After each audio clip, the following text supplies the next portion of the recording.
Welcome, everybody, to a very special video detailing March's total lunar eclipse in the sign of Virgo. It is your host with the most, Mr. Meyer with the fire, here to take the collective vibration higher.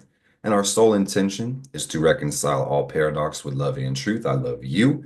And truthfully, this is more than just a video. This is a very special experience. Without further ado, we set our intention to connect with the total eclipse in the sign of Virgo. And may we draw down the power, the love, and the wisdom of this lunation. We open ourselves to receive the messages we need. I have a lot to share with you today.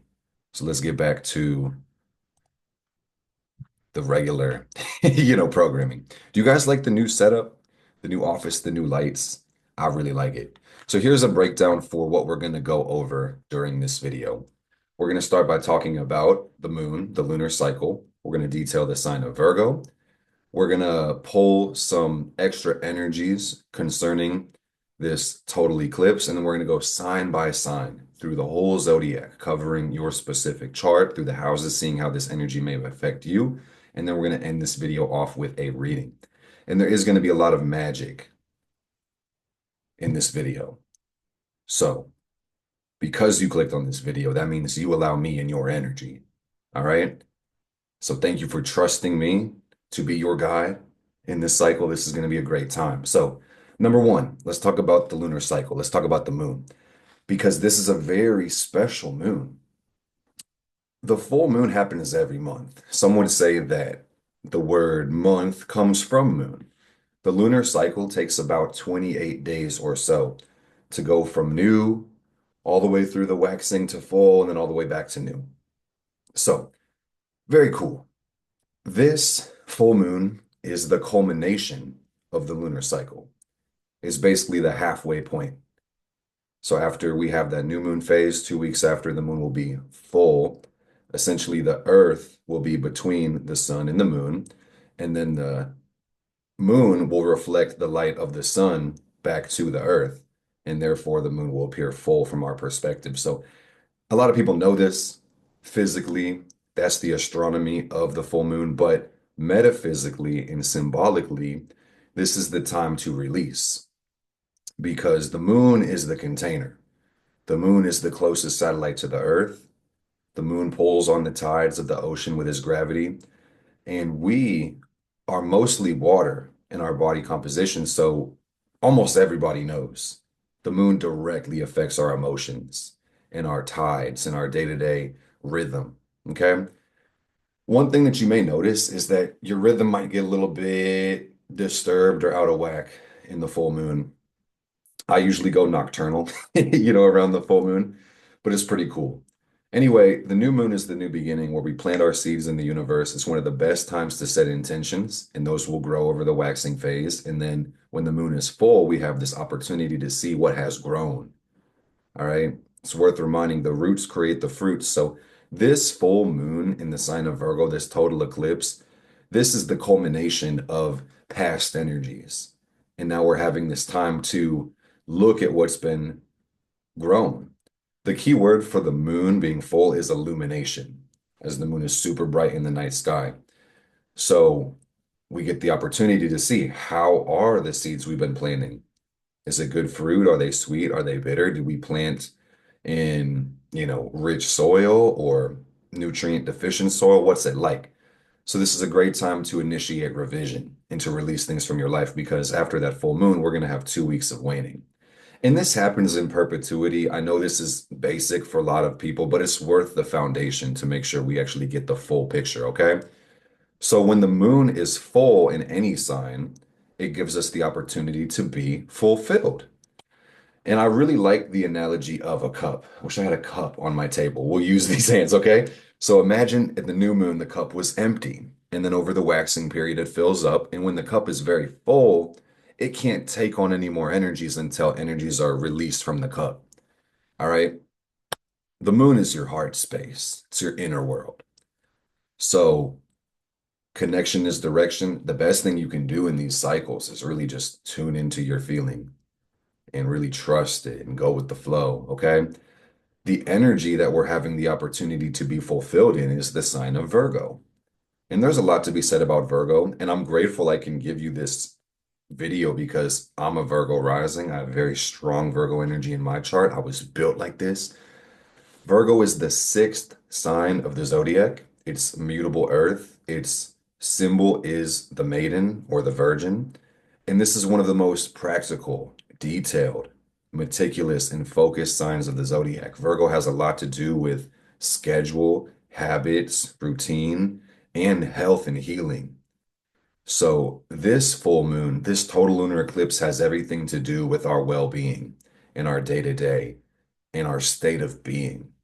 Okay, it's very personal, and I think it's worth the perspective that the lunar cycle has a rhyme and a reason, guys. And when you start to pay attention to it, you can even interpret it, and it basically follows a certain rhythm, and it only really breaks for the blue moons that we get every once in a while. So after the new moon in Pisces, we have the full moon in Virgo, and then our next lunation will be the new moon in Aries, which is interesting because this year it's actually going to be a solar eclipse, a partial eclipse. And then after the new moon in Aries, then we have the full moon in Libra, and then the new moon in Taurus, and the full moon in Scorpio, and so on and so forth. There is a rhyme and a reason for this, okay? So, what I think is really interesting to point out is that this full moon is basically the last lunation before the astrological new year, when the sun goes into tropical Aries, which is really cool. So, this is like the back half of the movie. This is like really we've gone through the whole movie and we've already had the, you know, beginning and the rising action and the falling action and the conflicts and the climax and the hero's journey has basically, you know, ended. We've returned back to the village and it's about reintegrating back into ordinary life before we start that new hero's journey again. So I think this is really cool. It's about wiping the slate clean, about getting rid of anything that doesn't serve you or would hold you back from health, wealth, love, happiness. I really took the time to connect with the energy of the full moon before I started this video and let us place a curse on clutter, chaos, and disorganization. Let us place a curse on pain, disease, and sickness within our lives on all levels, and let us place a curse on aimlessness, wandering, and uncertainty.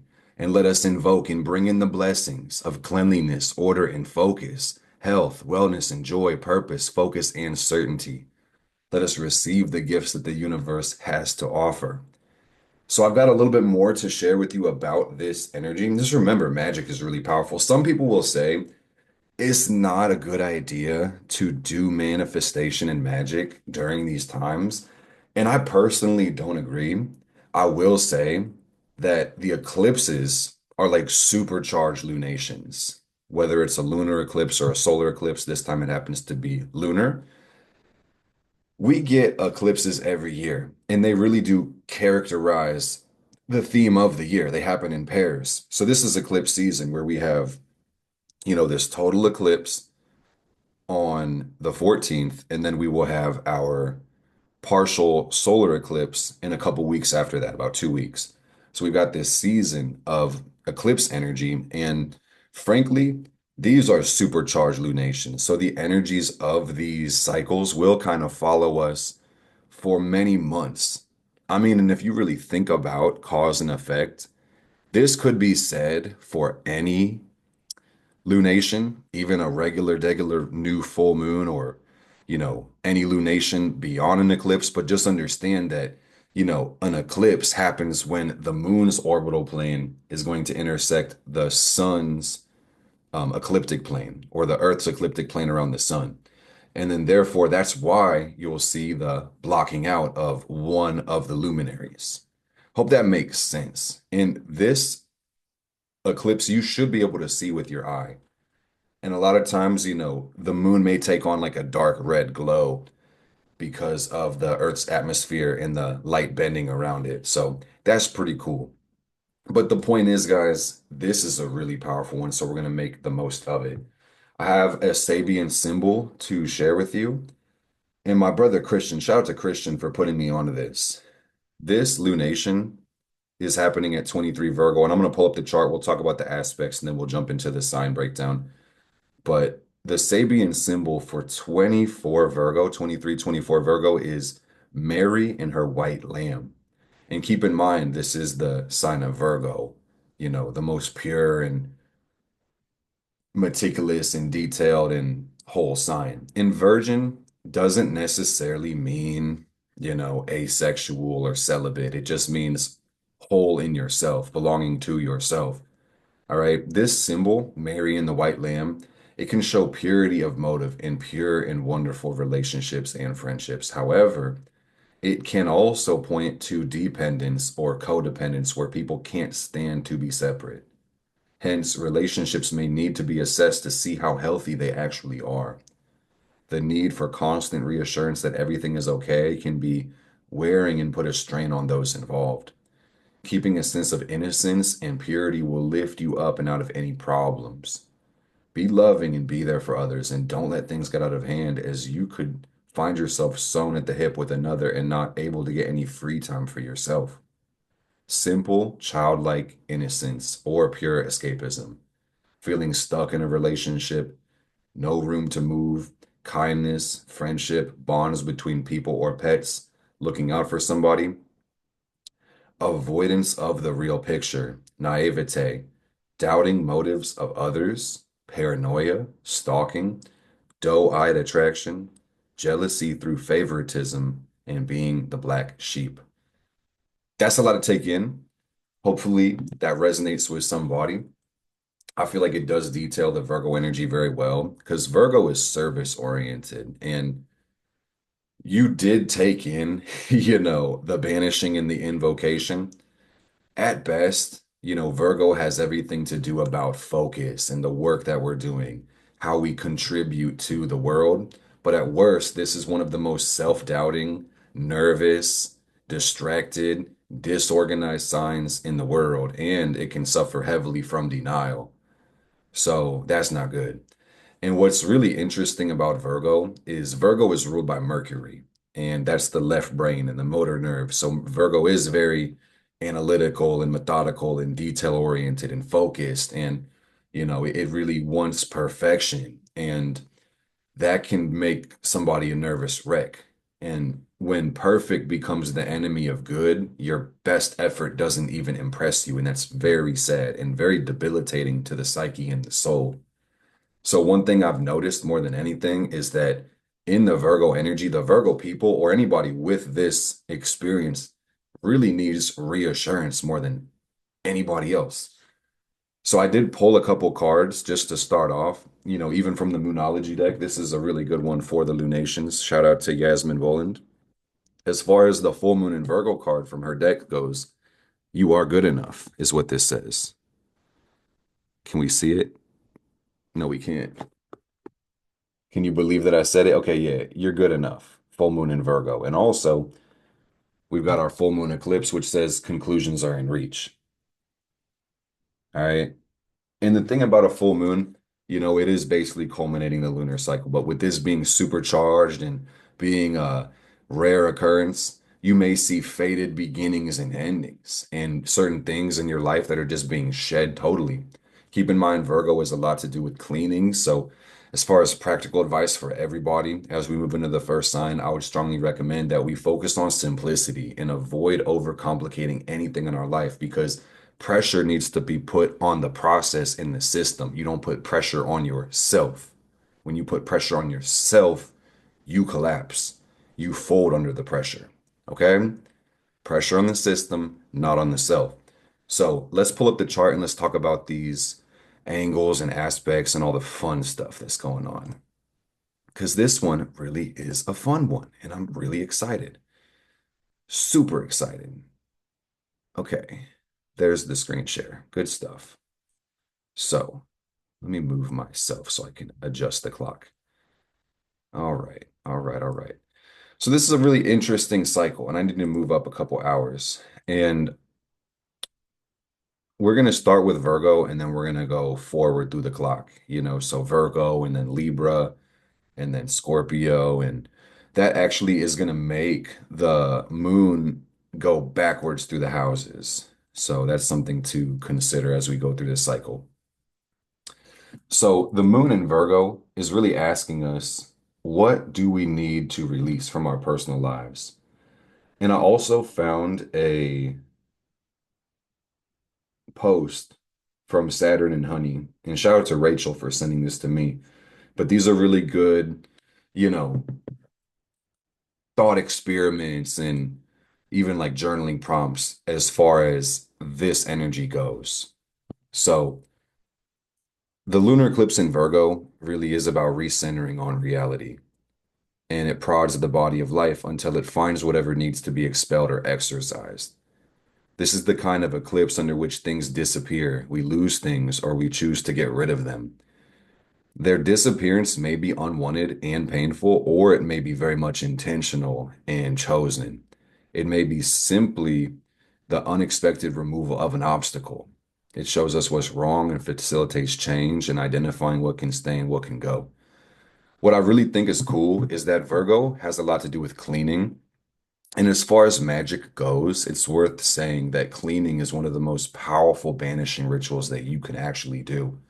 When you do everything with intention, you might just be cleaning out your cupboard and checking cans for their expiration dates, but internally, you may be moving baggage from inside of your psyche and your soul. Okay? But to keep on with Saturn and Honey, this says eclipse season is a time of change and transition. This may look like sudden changes that feel comically simple and mundane, like running into an old friend or going to a doctor's appointment you've been avoiding unnecessarily. It could be cataclysmic, like a massive life change, health issues. It could be exhilarating, like your dreams finally coming true.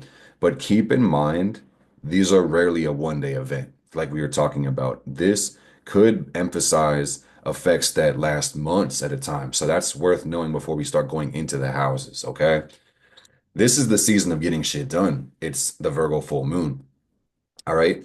And I think productivity is super key because who doesn't like to get things done? But it's not about what we do, it's how we do it. And it's about working smarter, not harder.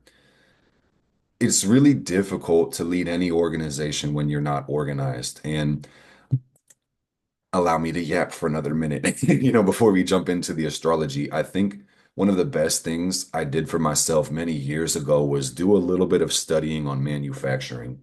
And I'm going to just give you the highlights about what I learned is that everything is a process. So if you're able to take a process and deconstruct it into its parts and learn how to simplify and streamline the process, things can be a lot easier. And this could be as mundane as, you know, moving your blender towards the protein powders in your kitchen so you don't have to go get the blender out of the cabinet and move it across the room before you do that. This could be like putting your keys near the door before you leave, as opposed to having them, just sprawled out or in the pants that you take off and thrown in the corner of the room. Hope this makes sense to you. This could be even as, detailed as taking the files in your computer and organizing them. So whenever you're doing emails or work at your station, you don't have to go through extra folders and, scramble through a big mess as you're putting things together. So the concept I'm actually talking about is called lean manufacturing, and I think the words are pretty telling of what it means. So, manufacturing is a really good idea. When it comes to getting things done, it's not about what you do, it's how you do it. And again, this really is what I'm talking about when I say put pressure on the system, not on yourself. Self-improvement is a perpetual state of becoming. You're never done, right? So you have to learn how to love the process and appreciate yourself in that state of becoming, and then learn how to adapt and modify the system as you go, okay? But anyway, let's keep going and reading on this. This month will be about course correcting, altering details, immersing ourselves in the little things, both tedious and delightful, in order to get shit done. Process the information in hand, dream up the future, and make change through small, practical, realistic, everyday actions. Every stupidly big dream is reeled in solely by a bunch of stupidly small steps. The house is built brick by brick, and Virgo is the bricklayer. This eclipse moves the debris first. I think that's so powerful, guys. Questions to consider when it comes to this lunar eclipse in the sign of Virgo. What path in your life is becoming clearer or would become clearer with only a few simple changes or steps? So, this is a lot to think about. I really believe each and every person is a genius, genie, aka genius, your mind being the lamp. If you can answer these questions for yourself or just take a few moments to really consider the answer and want to know, I promise you guys it'll be worth your time. Number two, are there small things that can be done in order to help these eclipses glide forth smoothly? Number three, are you escaping into minutia of the day to day? And this is like 3A. Are you using your routines, obligations, and the demands of the moment to escape the bigger overarching picture of your life, and especially the larger things that need to be changed? That's a brutal question. You know, I want to present an idea on that note that busyness can be the same thing as laziness. As counterintuitive as that sounds, you can be so busy you get nothing done. And that's tragic. And what's funny is, I speak from the perspective of a Virgo rising with the South Node in the sixth house. You can be so full of activity, you don't even move yourself forward. So I think if you only take one thing from this video, let it be this sentence: simplicity, prioritization, sequencing, and then execution in that order. And that's the mode to success with all that we color ourselves. Success really just means in this scenario, focusing exclusively on the result of our efforts. Okay, guys? All right. Another question: what has Saturn in Pisces been about for you? We'll talk about this in a second as we go over this chart, but Saturn has been in Pisces for the last couple years. And this is really our last, year of Saturn in Pisces. So we're going to talk about that Pisces stellium in a second. Another question is, are there boundaries that you are still hesitant to stick to or that you'd benefit from being more flexible on? Boundary revision. Okay. And it's worth noting on that same spectrum of thought, there's boundaries that we place with other individuals and relationships we have, and there's boundaries that we have in our relationship with ourselves. Okay. Sometimes you have to say no to yourself. Okay. And the last question that I'm seeing from Saturn and Honey is, what is being simplified, broken down, or rewired around you right now? What's being physically shred? Okay. And really, I'm going to give you my own questions because I love getting different perspective from other astrologers because, two heads are better than one. We're limited to our own thinking. Collaboration is key. So my question for you guys, and these come from my heart: where are you going in life? And then number two, what do you want to contribute to this world? And number three, how can you be more healthy? And number four, what can you remove from your life? So now that we've gone through this whole conversation, I'm going to repeat and reinstate the magic. Put your hand on your heart and take a deep breath as we draw down the powers of the moon, as we fill ourselves with the loving energy of the universe. We place a curse of banishment for the clutter, the chaos, and the disorganization in our life. May it be gone from our lives over this lunation cycle. We curse, banish, and remove pain, disease, and sickness from our lives on all levels: physical, emotional, mental, and spiritual. We place a curse of destruction and banish aimlessness, wandering, and uncertainty from our lives on all levels. Let this be for the best and highest good of all, so mote it be. And with the power, love, and wisdom of the universe, we welcome in cleanliness, orderliness, and flow. We welcome in health, wellness, and joy. And we welcome in purpose, focus, and certainty within our lives. Thank you, universe. Blessed be. Ooh to the we. Let's get into the chart and then we'll go sign by sign. So, like I told you guys, this was going to be more than just your regular, degular astrology breakdown. Everything is magic. If you take the time to really look at it, your life is one spell. So, what are we manifesting? If we're not talking world peace, we ain't got nothing to talk about over here, Fire Family. If you see what I'm saying, you're part of my team and you're lit. And I thank you from the depths of my soul. So, this is a really cool lunation cycle. To state the obvious, let me start annotating this, and I think purple would be a good Virgo color. Of course, the sun is opposite the moon. We are very deep in the season of Pisces. Frankly, there is one more week of Pisces. This is the last week of Pisces. So we're gonna start Aries season on a last quarter, oh, pardon me, a last quarter moon. So that's interesting. That's very cool to note. There's a couple things that I really want to point out when it comes to this energy. And I want to thank you guys for being part of this experience and really, you know, going with it with me. So, anyway, Pisces is the sign of dreams, it's the sign of imagination, and it's the final sign of the zodiac. So, therefore, it carries a little bit of the energy of all the signs prior. And like we talked about previously, this is the very end of the astrological new year, and it's going to start new when that sun hits zero Aries. So that's very cool. Pisces is the king, queen, the divine being of let that shit go, return it back to the universe. This is called disillusion. Very cool. Disillusion sounds like the word disillusioning, and disillusioning generally has a negative connotation. Frankly, it's not positive or negative, it's just a word. But we've all had the experience of being disillusioned. It's a universal experience. And that's frankly one of the hardest ways to feel. Generally speaking, you feel disillusioned when you have your hopes up or you imagine life to be a certain way and then you come to find out that it's not that way. Okay.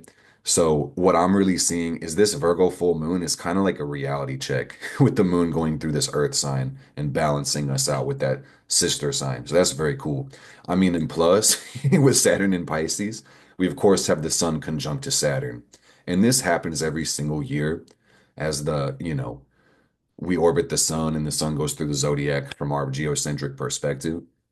And there's a whole spectrum of possibilities to talk about when it comes to any placement in astrology, any aspect, any angle. And that's why it's so imperative that you study your own natal chart and follow along and learn to become your own astrologer.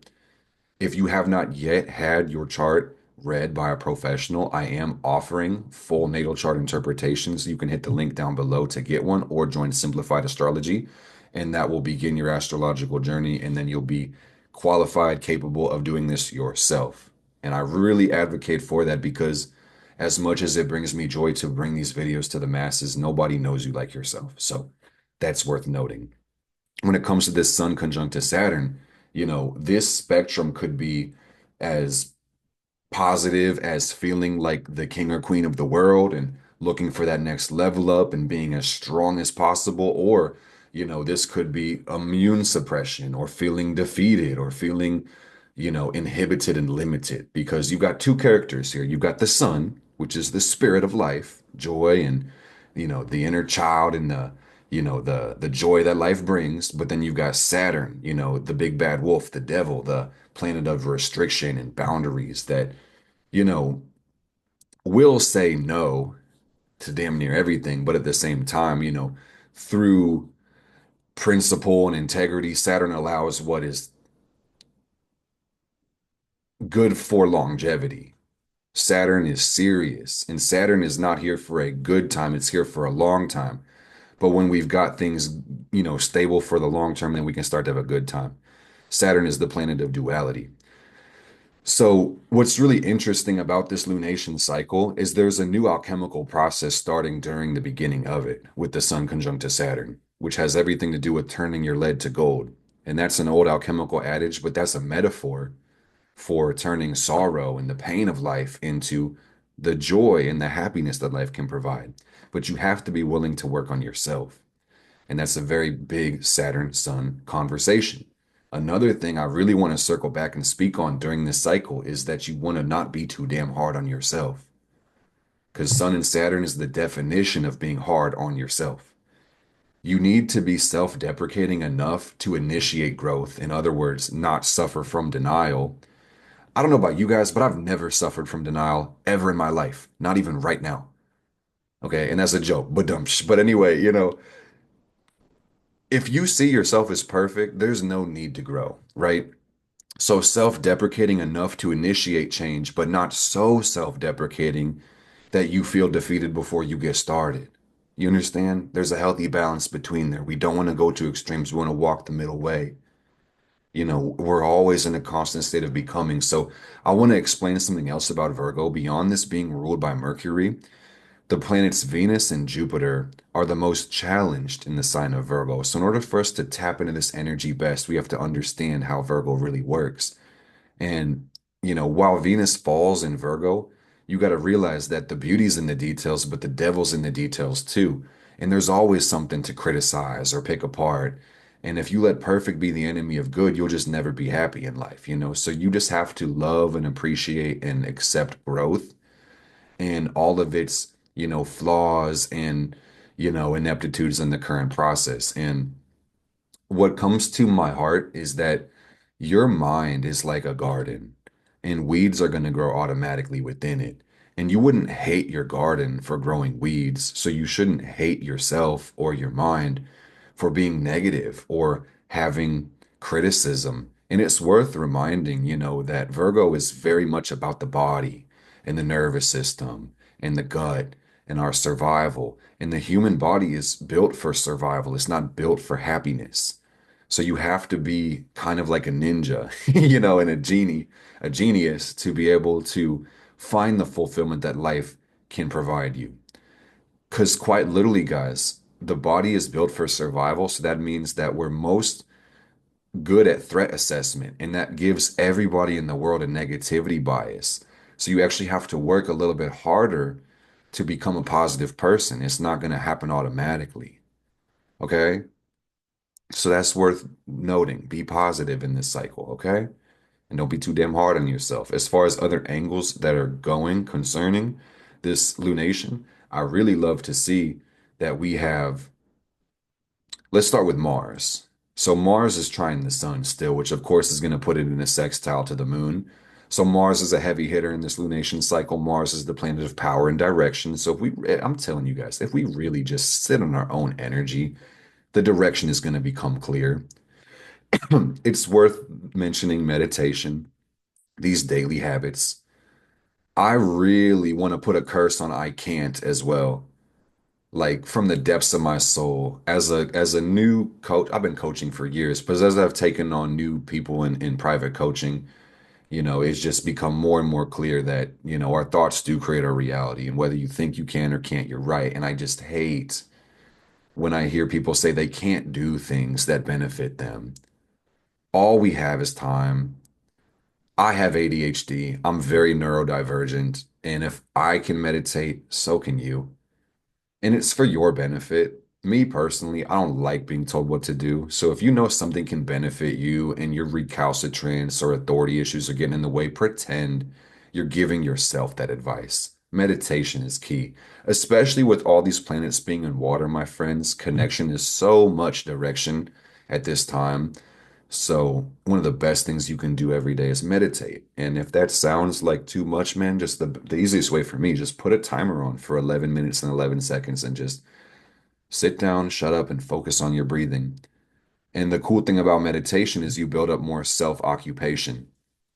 Speaking of this duality, it's really important that you know that it's an inner journey just as much as an outer journey. And if you forget about the inner journey, man, you get so wrapped up in the environment, trying to affect change and be the cause for change and effects when you forget that it actually is manifested internally first. Okay. Beyond changing the way you think, changing your life, changing your state of being changes your life. That's really the law of attraction. You attract who and what you are, not just what you think about. Yes, thoughts are part of the equation, but it's a state of being thing, okay? And also, with this Mars trine the sun, sextile the moon, I really see that this lunation is about getting strong. It's about taking care of our physical health, and physical exercise is going to be something to really incorporate within our routines. And the world is your gym. I hate the ex I'm gonna be a hater for a minute, guys. Beyond hearing people say I can't meditate, I hate people saying I can't, I don't hate the people, but I hate when they say I can't go to the gym, man. The world is your gym. Gravity is your gym. Use isometric exercises. Do a little plank, do a push-up, do a squat, do a lunge, stretch a little bit, man.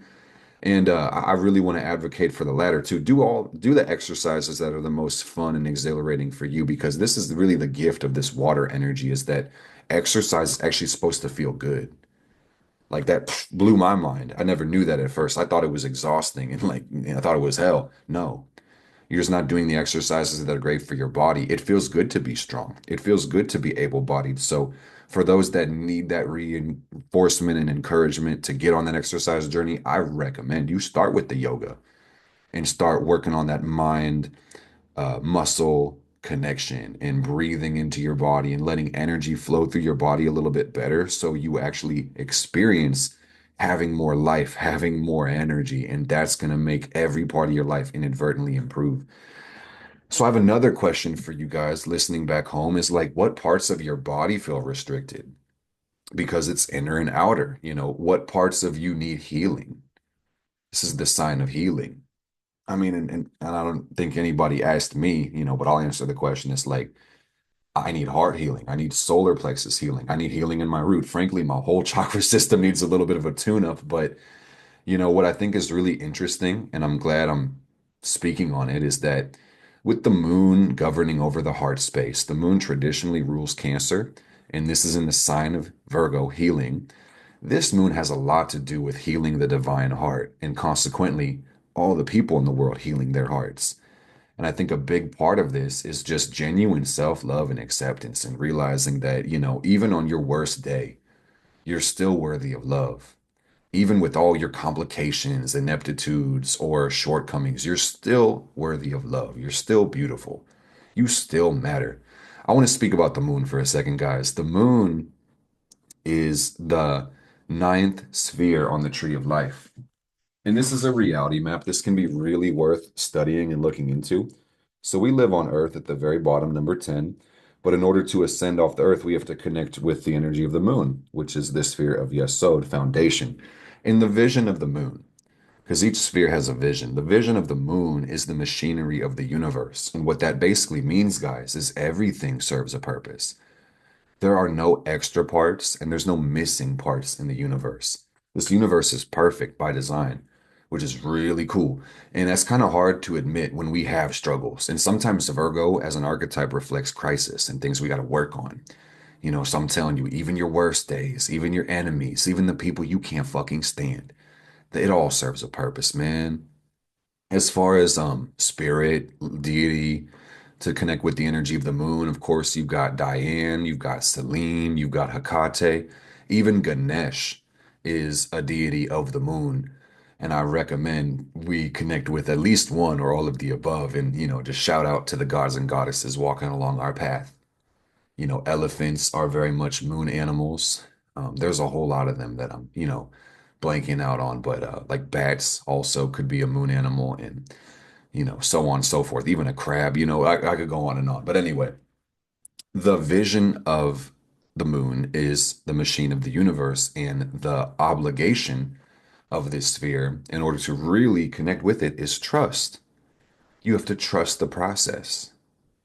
So, fam, I wish I could like tattoo that word somewhere in this space, trust the process. Let me have you repeat that out loud. I trust the process. Affirm that out loud with your voice. I fully trust the process.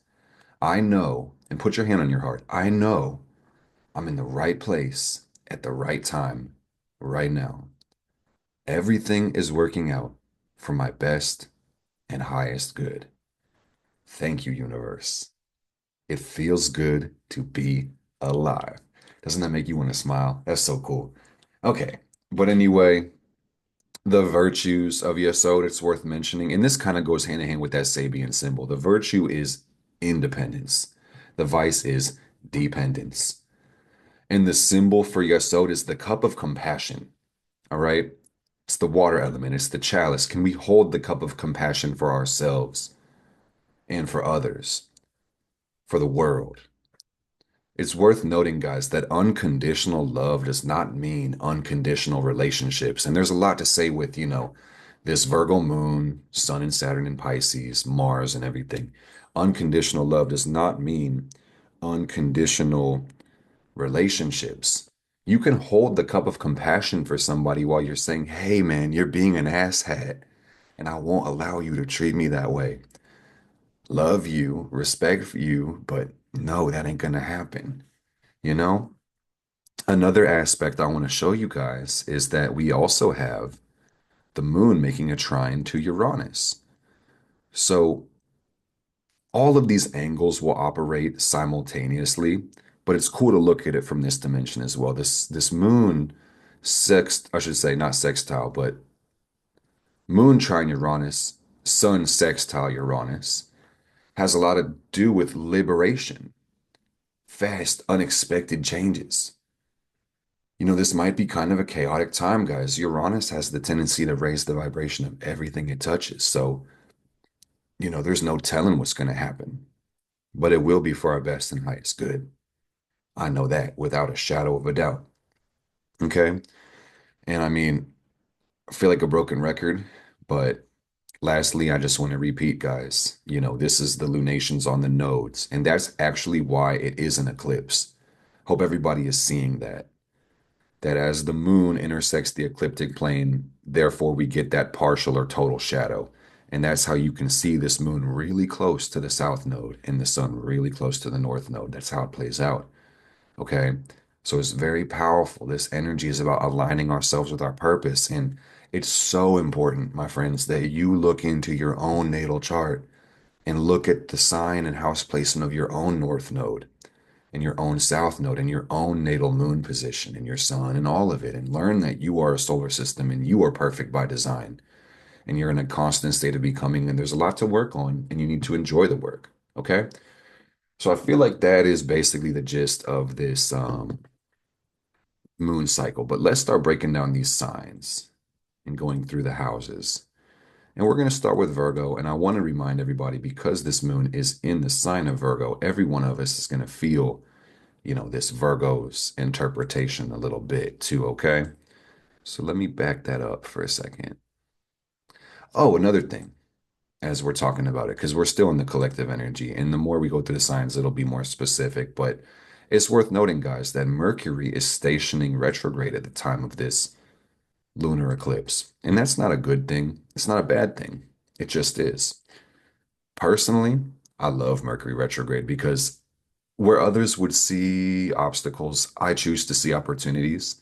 We can't control when Mercury goes retrograde. So the question becomes, how can we use it? And it can be one of the best times in your life. And I don't want to sound like a broken record, guys, because this full moon is ruled by Mercury already. The best thing you can do in Mercury retrograde is revise and organize and slow down a little bit so it makes communication and travel a little bit easier for everybody involved.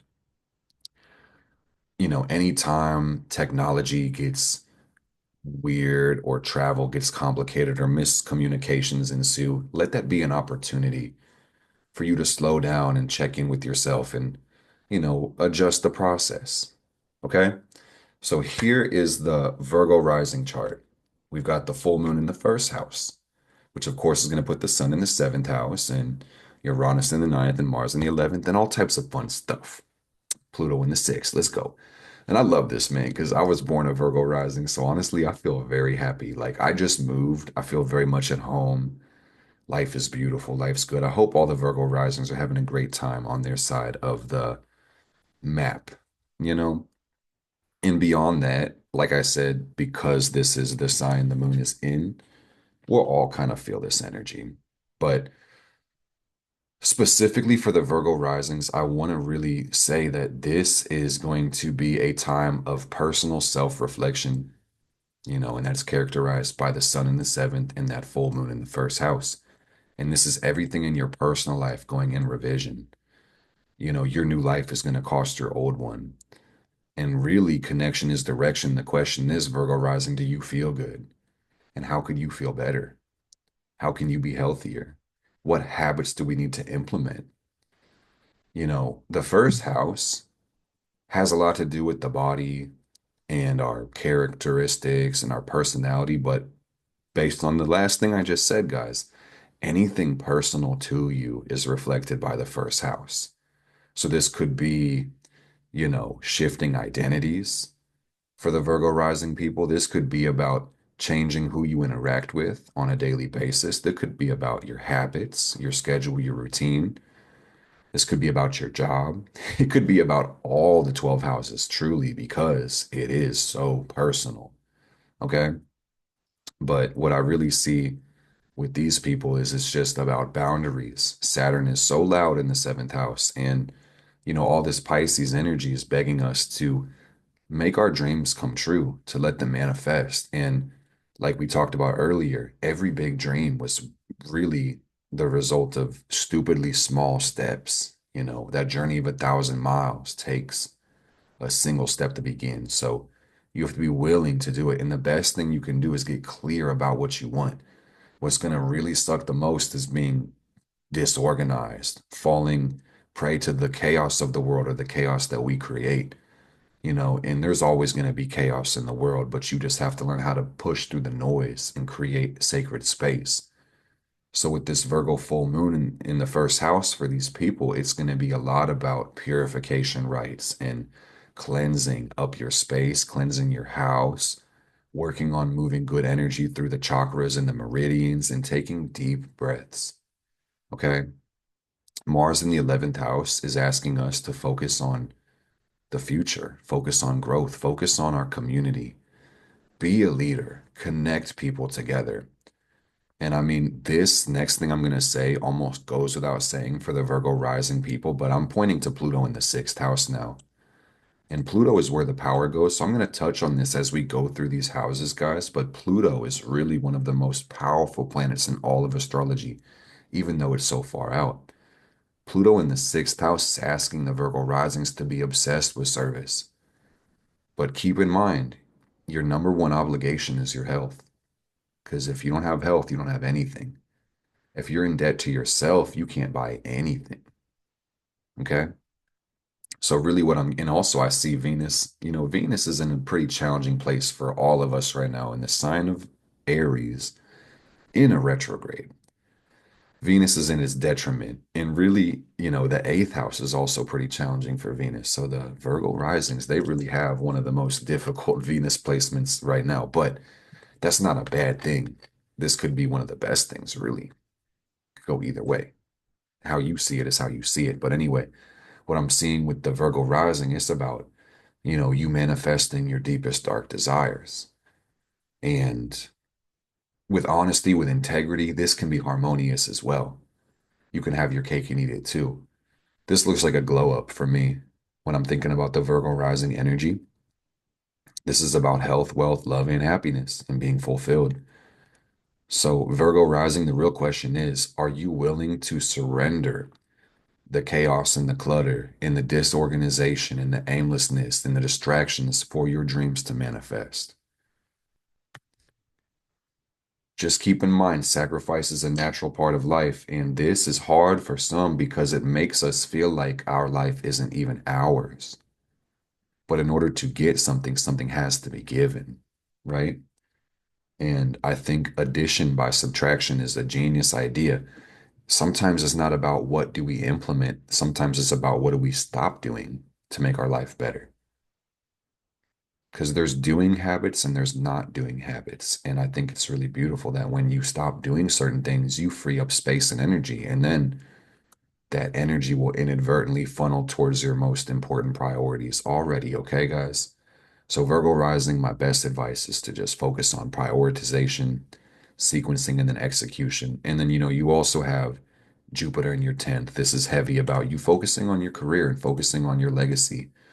With Uranus in that ninth house, it's going to be really important, Virgo, that you study and you learn from those that already have success because success leaves clues. Don't be so arrogant that you don't want to learn. Okay. You can expedite the growth process by learning from someone else's mistakes. Like, think about if somebody spent their whole life mastering something and they put it in a book or they allow you to have a conversation with them, you can literally shortcut your road to success. So that's really important to think about. Who are your mentors? And if you don't know your mentors, I really challenge you in this next couple weeks to find the 5 people that inspire you the most. Like, go through YouTube or go through your books and find those people and start to really lock in with them, okay? Let's move into Libra energy. And Libra is going to have the full moon lunar eclipse in the 12th house. And this is deep. This is really deep. Bless the hearts of the Libra rising people. The 12th house is, because it's adjacent to the first, I want to say there's a lot of parallels to these as well. And what the main one happens to be that the 12th house is so deep and so ephemeral and ever present. It does affect every part of our lives, but it is really a subtle undercurrent. The 12th house has a lot to do with our spiritual life, our imagination, our vibration, even our unconscious beliefs. And that's something to think about just in itself. The archetype of the 12th can teach you so much. All right. So we're having a deep release in the 12th for the Libra rising people. And what that basically says is that we're just releasing unconscious fears, unconscious doubts. Self-sabotage is going to have to be taken under a microscope. And this is very beautiful because the sun is in the sixth. It's heavy Virgo energy for the Libra rising people as well. This one really begs us to focus on the day-to-day, in the routine, in the mundane, and recognize the magic is there as well, right? Libra, you have Mars in the 10th and Pluto in the 5th. So that says orient yourself towards your goals and be obsessed with yourself. I mean, y'all are the most peoply people in the world, and you're easy to get along with. You're charming. You actually do value connecting to others. But this time with Pluto in the 5th, it's really about you making yourself the center of your life so you can actually be more effective. Focus on those goals and think about how you want to serve the world. Another thing I want to say that I'm really picking up on is that for some of these Libra people, because the sun highlighting the sixth, it's going to be about changing the vocation, the work, the ways that you decide to serve the world. You may be on the right track, but you may need a different vehicle. And that's a metaphor, or you could take it literally, if it resonates. But sometimes you are literally on track, but you just need a better vehicle, or you need better tools in order to make a better impact. Okay. And another thing about the sixth house is that, this is a house of conflict at times. And it's just worth reminding everybody in this energy that when you protect your purpose is going to protect you. And if you really do have that cup of compassion for the world and you love the world and you're willing to correct yourself for your mistakes and you choose harmony, you choose integrity, and you are correctable and you do your best and you mind your business and you decide not to go out of your way to harm people and you apologize when you make mistakes, man, nobody will hate you for a good reason. Okay. And this might sound oblique, but I'm just gonna say, like, intuitively, when I look at this energy with the lunation in the sixth and the 12th, I feel like a lot of these Libra rising people are going to be processing certain anxieties and they could be overt, dealing with conflict or haters they may have picked up in the world, or these could be even just deeply embedded, generalized persecution fears that they might exist. And that really is a reflection not of, negativity outside, but a lack of trust in one's own self. So that's definitely something to think about. And Venus is in the seventh house, which is really cool. That's beautiful. She loves it there, but she is in, Aries, which is saying it's time for you to love yourself and put yourself first. Okay. And Uranus in the eighth is adding power to your life. And I think this trine to the moon with Uranus is really telling these Libra rising people to break free of any addictions or self-justifying, self-destructive patterns. Break free of everything that limits and inhibits your energy. And the cool thing I'm seeing in this chart is, Mars in the 10th and Jupiter in the ninth. This is a true blessing. This is going to really give you guys an excitement for life. If you are in your own energy, and if you really focus on the virtue of simplification, the road to your goals is going to be really clear. And the knowledge, the right people, the right opportunities are going to come to you effortlessly. But in order to like full circle this to kind of recap for you, Libra rising, I want to tell you guys this is, deep water. You guys having this in your 12th house, it's worth saying that a lot of this stuff is going to be playing out really behind the scenes. So Libra rising, I would say just chill, enjoy this cycle, and really focus on journaling and, organize your life. Okay. Because with you having Libra, with you having that Mercury in the seventh, I really think that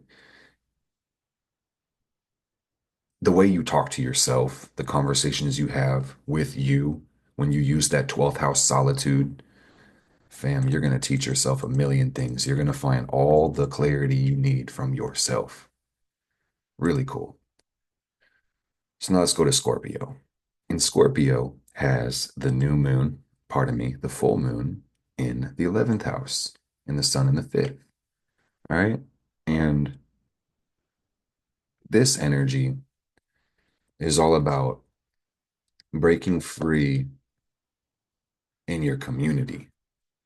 This is about having the right people around you and letting your true self be shown to the world. The sun is in the fifth, which is really beautiful. This is about you also being self-centered, selfish. I really think this is a fun lunation for the Scorpio rising people. I think you guys are going to love this one. This is about you giving yourself permission to be who you want to be, despite what other people think, despite what your friends think, despite what your associates think, your coworkers, society. Forget that. Be yourself with the sun in the fifth. Okay. Scorpio rising. You guys have Pluto in your fourth house and Mars in the ninth. So I will say it's an interesting time for the Scorpio risings right now, with Pluto in the fourth squaring up with a lot of your ascendant signs, by angle, by degree. Scorpio is a water sign ruled by Pluto. So the depth is kind of intensified. And this one is really heavy on the heart healing for the Scorpio risings. I want to say, even though, you might not see that so much in the moon in the 11th, Pluto in the fourth is saying this is really about you healing emotionally, you healing the family, you breathing deeper. For some of you guys, it's going to be about not smoking or accepting love, having empathy for yourself, having empathy for others. And some say you can't give what you don't have. I really want to say, again, having empathy for yourself is so key when it comes to this one right here, okay? We do have that trine to Uranus in the seventh. So one thing you're going to notice is that you'll be able to identify in this cycle the right people and surround yourself and create a mastermind with highly effective individuals. And for some of the Scorpio risings, the way this will originate is by being completely by yourself. You might have to kind of take a step back and get in that hermit energy, which is Virgo energy. Do it alone, do it by yourself, and just get in the lab and start cooking. And when you get it going and get some motion, the whole world is going to draw itself to you. Spirits in the room with me, they just sent me a sign. I was like, wow, that's crazy. I mean, I could go on and on for days, but I just want to say, for the Scorpio rising people, the message is, and this really comes from Jupiter in your eighth, step into your power. Step into your power and let the world see it. Don't let your dreams be dreams. Organize those things. Be a little bit more selfish, okay? Be obsessed with your family and your legacy, okay? Let's go to Sagittarius. And of course, you guys can see the pattern. We've got the full moon lunar eclipse in the 10th house. That's beautiful. So the lunar eclipse in the 10th for Sag rising, this has a lot to do with just releasing fears in general and breaking yourself out the box. This could be about career change, legacy change. Perhaps nothing is changing, but things are being aligned for you on your path to fulfillment, not just success. Life is an emotional journey just as much as it is a physical journey, okay? So that's really cool. When I look at Pluto in the third house of this chart, what sings to me loudest is strategy, Sagittarius. Hope is not a strategy. Do you hear me? Hope is not a strategy. You have to have hope. And you folks are ruled by Jupiter. You have an abundance of optimism and perspective and, good luck. And that's great. But we don't want to depend on it. We want to use this Virgo energy to really organize our plans, our goals, and make them make sense. And frankly, my Sag people, y'all are the CEOs of doing too much. Okay. So what this looks like is simplicity. And you also have Uranus in the sixth. Simplicity. As much as this may sting some of you, this will liberate you. Some of you folks need to let go of some of your goals because you may be overextended. You may have bit off more than you can chew. And the reason this hurts is because you want the thing. It would not even be a goal if it wasn't valuable. So this feels like a kid letting its balloon fly off into the sun. And like that's tragic, that's heartbreaking.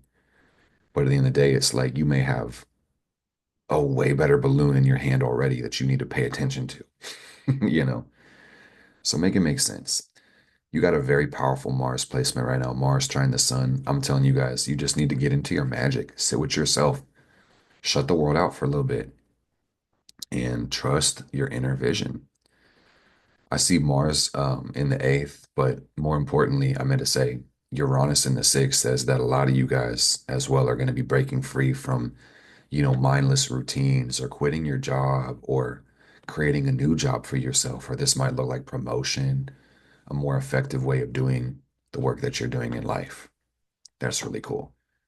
And at the end of the day, you got to keep in mind, guys, that this moon is in the 10th and the sun and everything is in the fourth. The sun, Saturn, the North Node, Neptune.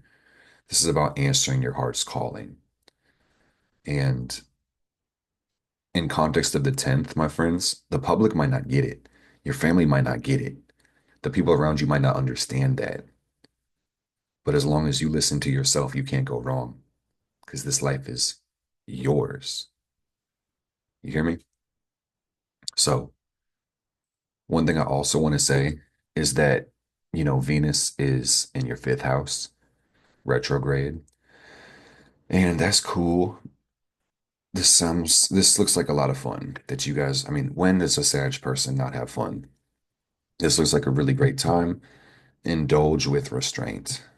Don't be so interested in pleasure just for the sake of it that your hedonistic tendencies take you off of your path. Don't play with your purpose, Sag. Don't play with your purpose. Be the man or be the woman or be the one, all right? When you employ that discipline, when you employ that restraint, when you develop the structure sets you free and you get to enjoy the benefits of the success, okay? This Virgo energy has a lot to do with good habits. And this one for you guys is a lot about setting boundaries with yourself and rewarding good behavior with good behavior, not rewarding good behavior with bad behavior or bad behavior with bad behavior. Let's reward good behavior. Anyway, let's talk about the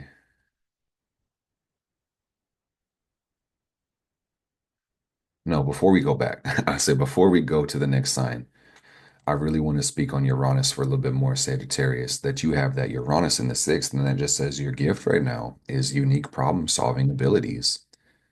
Like you guys really have the genius energy thrown into your court. So if y'all sit still for a second, which might be the hardest thing for you to do, if you just sit still for a second, you'll find a creative, fun, and innovative way to solve all your problems, man.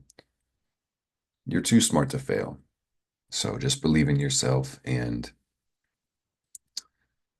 look at Jupiter in your seventh. Like you guys are ruled by Jupiter. So make sure you study it as it transits your chart. And this is probably going to be time for y'all to share, to contribute, to give your gifts to life. But again, who are your mentors? Who can you learn from?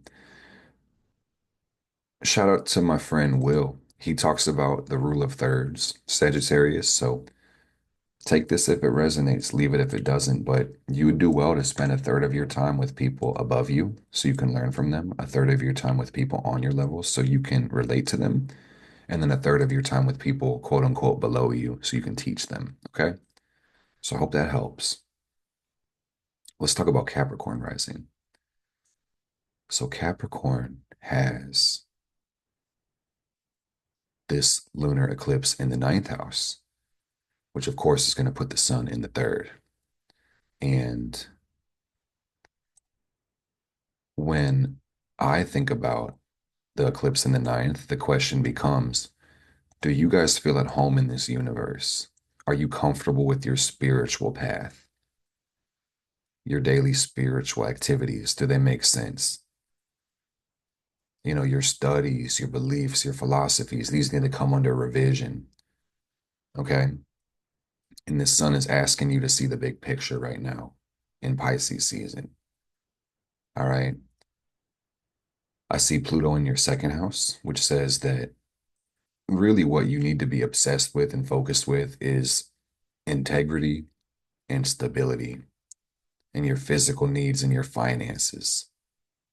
All right. Capricorns like money, they like success. So it's about you providing for yourself, not overextending yourself, being growth oriented, being relationship oriented, but not doing too much for others, taking care of your own needs, being self-reliant.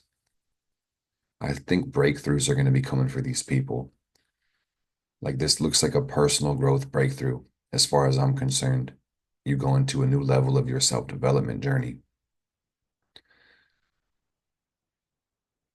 I'm seeing good habits coming through for these people more than anything. Being comfortable with growth, comfortable with new experiences, not denying what's going to benefit you. That's really cool. And I see the trine from Uranus to the moon says that you guys should be feeling a lot better about yourself in this cycle. And that's really a beautiful thing. It's like, as far as your personal growth and development goes, I think you guys are a little too hard on yourselves. You expect nothing but the best, and you're always looking for a level up. And that's cool that you guys are willing to grow. But, the shadow side of that is it's never enough, right? So that's kind of what I'm seeing coming in through this cycle is that, you know, even when there's a huge mountain to climb in front of you, you're going to be grateful that you exist and that you are the person that you are, that life has made you this way and that you've made you that way, which is really cool.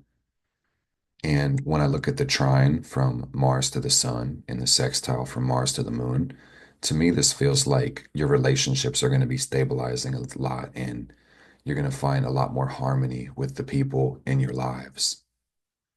It's going to make a lot more sense. You're going to be on the same page as those that you interact with. And on that same note, clarity is going to come in relationships. Your ideals are going to make a lot more sense. You're going to be more certain about who you need in your life and who you need to be surrounded by and with. And that's going to be really beautiful. So I really like that for you guys. So that's very special. And last thing I really got to say to Cap is just keep your heart open. Venus in the fourth, because there's so much love out here for you if you were able to receive it. Keep that heart open. Short and sweet for the Capricorns, man. We gotta stay in business mode for them. So anyway, Aquarius rising comes next. And this, of course, is going to put this moon in the eighth house. This total lunar eclipse in the eighth house. That's close enough. 2 degrees. We'll take it. Okay. Oh, bummer. I went too far. It's 22. Okay. 2 degrees Aquarius. Let's go. The Virgo rising in me is like, man, but I want it to be precise. I'm literally going to back it up. Anyway, you guys know the eighth house is the fall of the moon.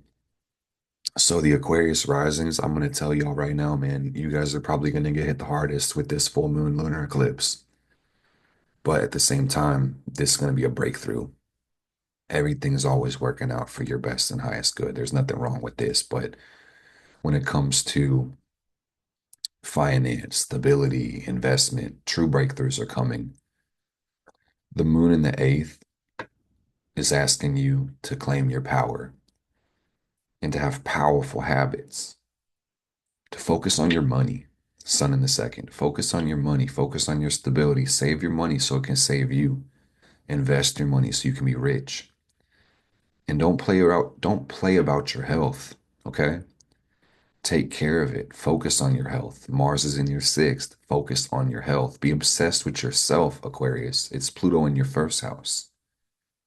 All right. You guys need to step up and lead the way you were designed to be. I really love Uranus trine in the fourth house to the moon, which is really cool because this is going to be a very emotionally liberating time. And I just want to say, like, man, my heart goes out to these Aquarius rising people because whew, I'm taking like a eagle eye approach towards this cycle, but I can already hear the sobbing and I can feel the fucking retching cries and the screaming and the sorrow that a lot of y'all have been carrying for your whole lives, perhaps, or years, months to years to decades to for some of y'all, it's generational bullshit you've been holding for a long time. But Uranus is up here to liberate your ass in the fourth, trine to the moon in the eighth. And what I really love about this release in your eighth is it's going to liberate you from any bondage that inhibits you. And how cool, wonderful. Like, I could not imagine a more beautiful thing. That's amazing. And I just love this because, your heart is going to feel a lot lighter really soon.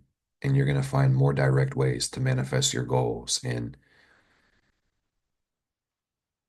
I'm also seeing, with Chiron in the third and Mercury in the third and Venus in the third, a lot of these Aquarius people, they're going to take leaps and bounds in their mental health journey. The energy, I'm going to keep it a buck with you guys. This energy with Pluto in the first for the Aquarius, they got some intense, powerful energy to deal with right now. So, like, motion is going to be so key. I don't want to really speak too much on the habits these people need to adopt because that call comes from inside of the house, frankly. But what I do know is that there's so much energy. If y'all don't move it, it's going to build up and get stagnant, or you may default on wanting to self-destruct because that power needs to go somewhere. Don't destroy yourself, man. Go get in the gym. Go get stronger physically. Go do some push-ups. Go take a walk around the block, man. Don't ever hurt yourself. Okay. And it's worth noting because, like, I'm gonna speak to your fifth house Jupiter right now, man. The principle behind that idea is that we're all energy. We're all connected. What we do to ourselves, we do to the world. So if you don't want to stop bad habits for yourself, think about the negative repercussions others experience when you indulge in a bad habit. It can't just be about you, fam. It has to be about everybody. And this is the paradox with Pluto in the first, is that yes, you have to be self-obsessed, but it's not about you, it's about us. And by focusing on you, you become a better version for everybody. And that's the golden ticket right there, okay? I love you, Aquarius. I hope you can feel the love. Now let's take that energy that you got on your chart, that Mars in the sixth, that Venus in the third, and like see how much can you love yourself and do it for the world. Let that be your why. Your why has to be so big that despite any difficulty, you continue going. Okay? Anyway, here's the beautiful part. This is the midpoint. This is the lunar eclipse in the seventh house, aka Pisces rising, which of course is going to put the sun in the first. And what this speaks to me more than anything is letting peace into your heart. Pisces, letting peace into your heart, feeling home in the universe, feeling at home with others in your lives. You may see relationships ending at this point in your life, people having to kind of move out the way a little bit so you can have, you know, equanimity in your seventh house, the right people around you that respect you and care about you. I love it. Venus is in the 12th.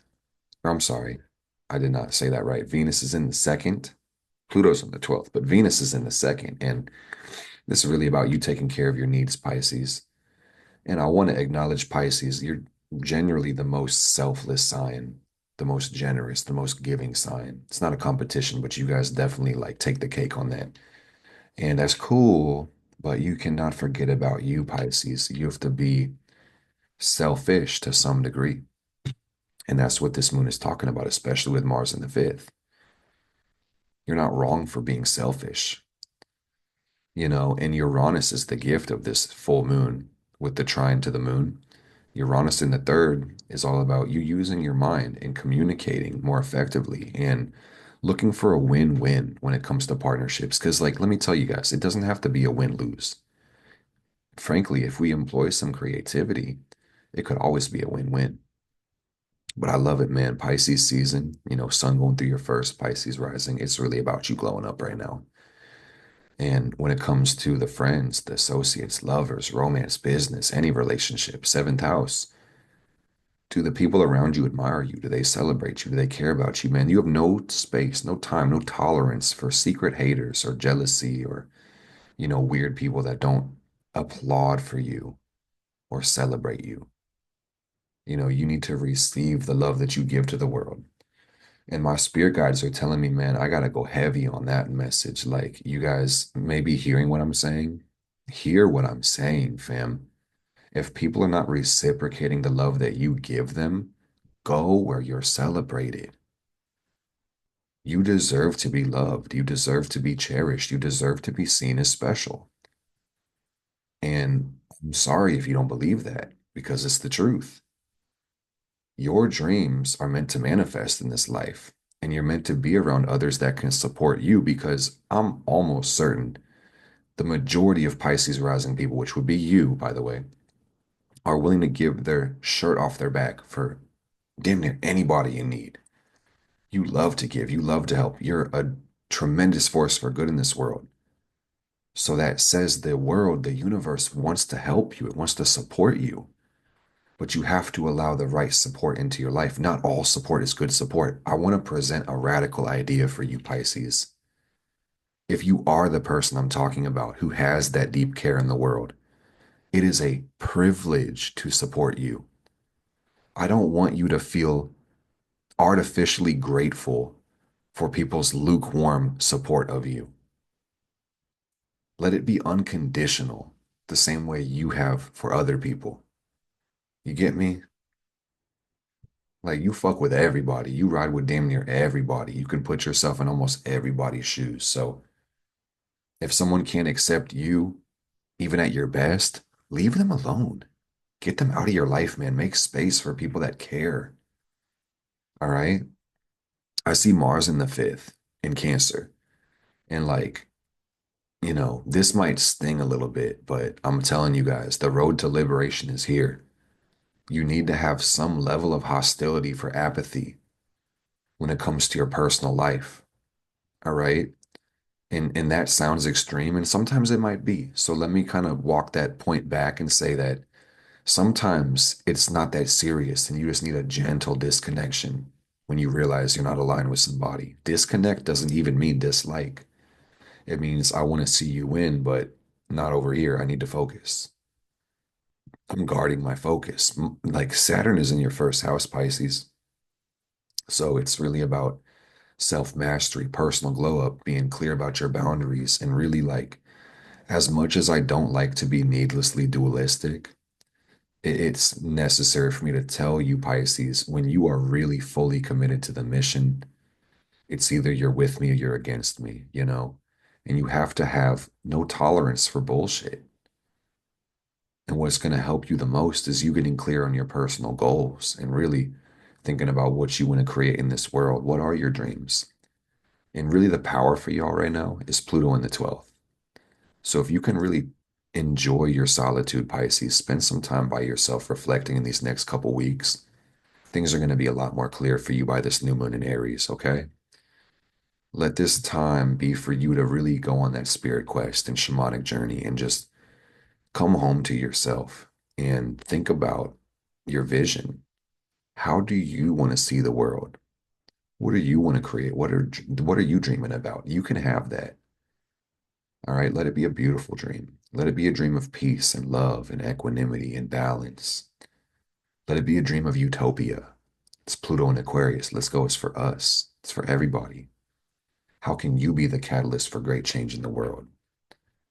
How can you lift others up? I'll leave you to think about it. I love you, Pisces. Take care. We're going to go into the sixth house, which of course is going to be Aries rising. So that's beautiful. Shout out my Aries rising people. Let's move the chart forward just a little bit. Boom, boom, boom. So this is very meta, I should say. I love Aries people, because their chart makes sense. It's first sign, first house, second and second, so on and so forth. So once I get it right, we'll be in business. So I got the angles all messed up. Okay, boom. Here's Pisces. Pardon me, y'all. Move it up by the minute. So the full moon in the sixth house, total lunar eclipse in the sixth, sun in the 12th. This is about, I mean, like, you getting shit done, you getting down to business, man. A lot of the things I said about the general overview of the lunation are going to apply to you guys because you have the moon in the corresponding house. So that's cool. And really, what I'm seeing most of all is y'all are going to break free from bad habits. You're going to end all the self-sabotage. Let me put it this way, because I know you guys love a challenge. When the self-love is real, the self-sabotage stops. Hmm. Hmm. That's something to think about, right? How much do you love yourself? Prove it. You're holding back on you, aren't you? Oh, I'm sure you are. Oh, you're not? Well, prove it then, huh? I'm not trying to bully you guys. I want to see you win. I love you guys so much. And, embrace this Pisces energy too. I think what's really going to be beautiful for you guys in these next couple weeks is that you are going to be spending some more time alone.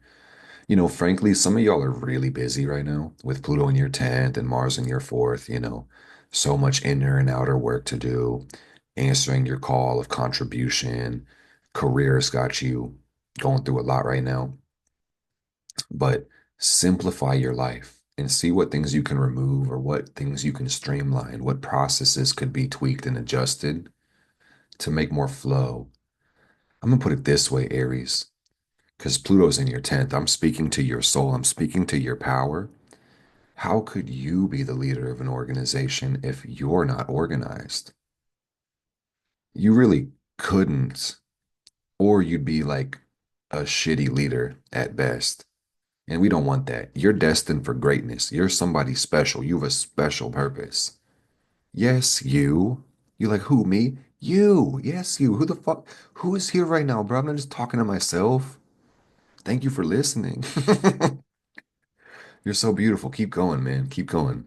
And this is the most beautiful thing about this cycle for you guys. Like, I'm telling you guys, like, when I look at this chart, it feels like I just pulled like a shiny Pokemon card out of a pack. Like it's golden. It's like there's like the rare Willy Wonka ticket. This feels like $1 million Pokemon card.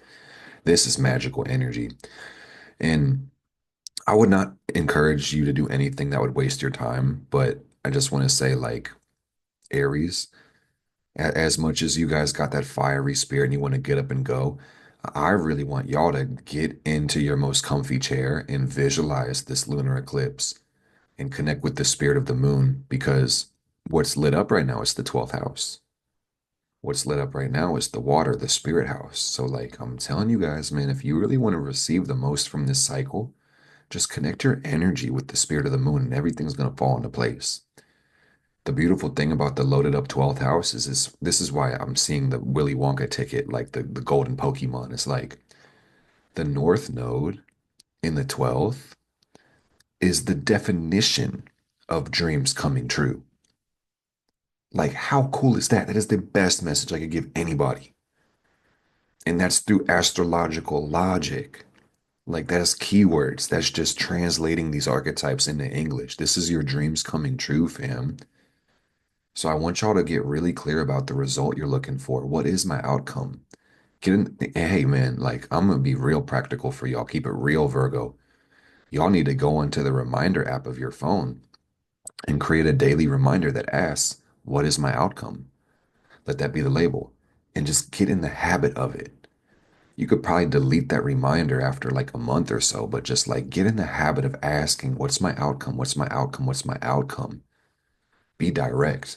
And I love these angles too, man, because you got Mars trying the sun in the fourth, which says if you guys just take time to get in your own energy, you'll find a more direct route to what's going to make you fulfilled and happy. Plus, if you really just tune into your own energy, Uranus in the second is going to liberate you financially. You got Venus in your first, man. It's a lot of money coming your way, Aries. If you just take the time to receive it and don't be reckless and stupid about how you spend it. The dangers I see in this chart, man, is Jupiter in the third in the debilitated ass sunken place. So just don't get distracted. Don't overextend yourself. Don't try to be doing a million things at once right now. Simplification is key.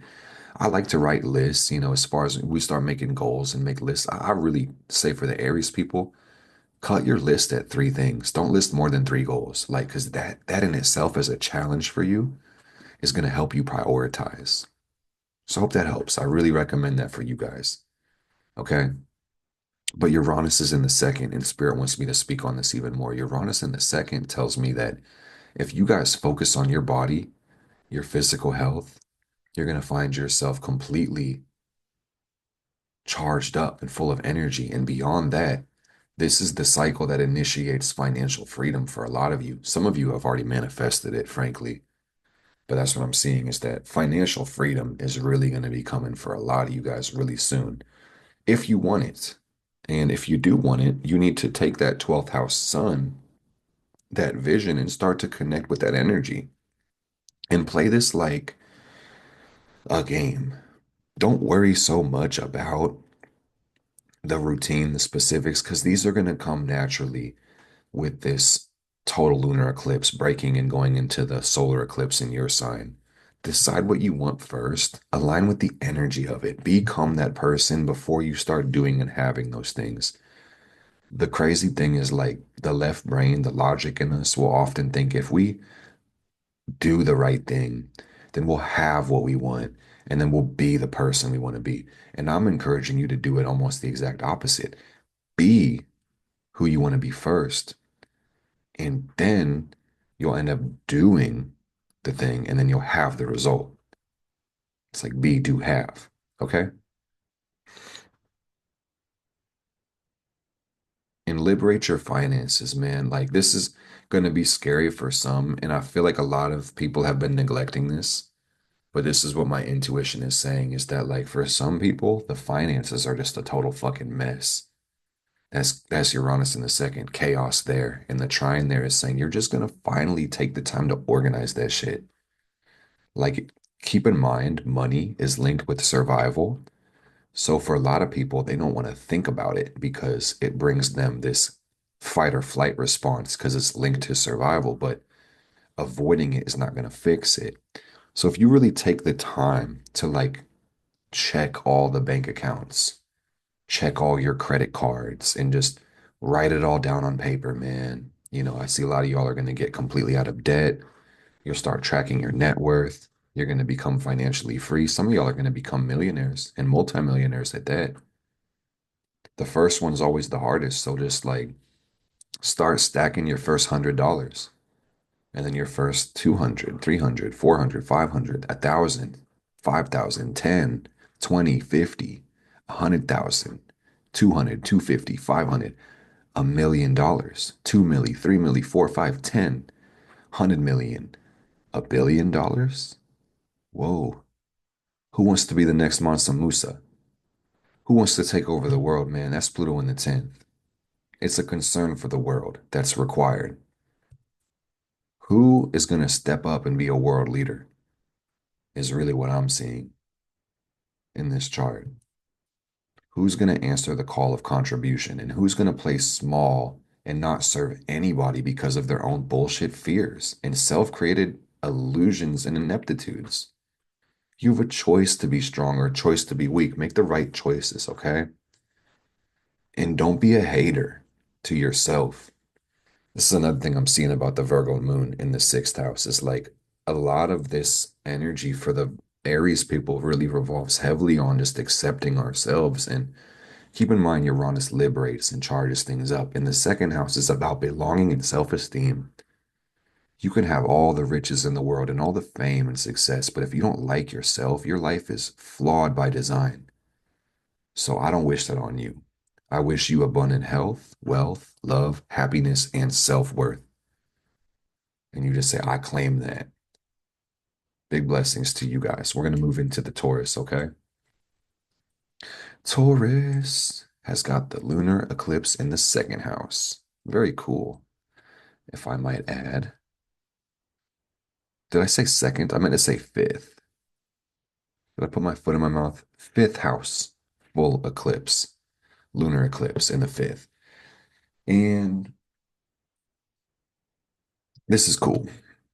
Similar to Scorpio, you see how polarity is kicking off, but this is about you guys loving yourself and being your damn selves, stepping up into the world and being a leader. Oh, yeah, being a leader. I like to see it. We have this opportunity for the Taurus rising people to remove things that hold you back from your true self expression, for you not to get in your own way, and also not to take yourself so goddamn serious, man. Kind of lightening up a little bit is what I'm seeing. This is about you having fun again. It's about you having stable habits that allow you to have joy in your life. I mean, in the fifth house is a personal house. This is about you just simplifying your life, man, making it make a lot more sense. The 11th house is very progress oriented. So you'll see with the Taurus people, this is really about just allowing yourself to move forward in personal growth and development. It's about contribution. It's about connecting with the world. It's about being a catalyst for growth and change in other people's lives too. I mean, Taurus, you guys are ruled by Venus. Venus is going through the 12th. That's cool. I see Jupiter in the second. This looks like a very abundant time in your life. I mean, things could be changing really rapidly. You do have Uranus in your sign. So I think really the best thing to understand with this one is like identity shifts are going to give you a quantum leap. If you really just utilize that knowledge, your life revolves around your identity. So it's who do you think you are? Being the most pertinent question. Question that. You create your identity. So who do you want to be? And then just start thinking you're that already. Start affirming that. Start acting that way. Okay. And I think the key word for you guys, Lunation, is associate. Because you got the 11th house sun, like the 11th house stellium, really associate with the people you want to be like. Teamwork makes the dream work, fam. And Pluto's in the 10th. I kind of messed the angle up earlier by saying Pluto was in the 10th for Aries rising. And frankly, it would be for some of them, but for the majority of them, it's going to be in the 11th. But Pluto in the 10th for Taurus, this is about you guys leading the world, being obsessed with the level up, being obsessed with the goals, and not letting the seriousness beat you down. Because that's what I'm seeing for a lot of this energy, for a lot of the people with this placement. It's like feeling the weight of the world on their shoulders, man. And I want to really just cut to the chase, man. This fifth house full moon is about your personal life. What do you need to remove from your personal life to make it better? And I'm going to keep it a buck. A lot of you guys are going to need to work on releasing depression, releasing fear, or living in the past. Put a curse on your depression. I curse the depression and the despondency and the despair that sits within our hearts. And we welcome in joy. We welcome in peace. We welcome in abundant love and happiness. We welcome it in. Thank you, universe. Thank you, thank you, thank you. I look at Mars in your third house as well. And what I'm getting, Taurus, is just start talking. Just start talking, talking, talking, writing, talking and writing, and just let it out. Communicate, communicate, communicate. Let yourself be free, is the trine to Uranus in the first. Let yourself be free. And when you free yourself, you can easily free everybody else around you. Okay. And that's what I'm seeing more than anything is have hope that your life is beautiful and it's going to be more beautiful the longer you live it. Get excited to share yourself with the world. Don't hold yourself back, man. And don't be so concerned with what other people think about you. Be more concerned with what you think about you. Because I hate this energy for you guys. Not that it's the energy in general, but what I'm sensing in the energy is that like some of you guys have been struggling with judgment by other people. And that sucks, man. And I just want to say the world comes with haters. I'm sure we've all played out the archetype of a hating ass motherfucker. And that's not fun, but I mean, hey, hate is a powerful energy and I'm gonna keep it raw with you guys. Sometimes there is a sense of like a rush that comes from it. Not only have we all experienced being a hater, I'm sure we've all experienced the joy that comes along with it. So I'm just saying that to say, don't take it personally when people judge and criticize you because they're doing it for their own personal reasons. All right. Let me just put it this way, man. Care more about what you think about yourself than what you think about others thinking about you. I've heard some people say, what others think about me is none of my business. Ooh, and that's cold. It's beautiful. I like that, you know. And the beautiful thing I like about your chart right now, guys, Taurus, Venus is in the 12th, and that's the universal love. It's infinite, infinite universal love. There's so much love in this world to receive that you couldn't even possibly receive it all if you tried all day, every day for the rest of your life to receive it. Taurus, you should not lack at all. Okay. You should be abundant and rich and healthy and prosperous. So I really just encourage y'all to think about it, focus on it, ask yourself how that feels, work on connecting with that feeling more frequently, and then just ask yourself as well, because polarity now kicks in. I'm speaking to the sun, but now let's talk about the moon. Is like, where are you draining yourself? What is draining you? Where are you wasting things? How can you simplify things? And how can you stop being so fucking critical to yourself? How can you stop being so hard on yourself? And also, I think when you have more compassion for yourself, you'll have more for others, and vice versa. If you have more compassion for your brothers and sisters, you'll have more love for yourself too. So that's something to think about. Pardon me. And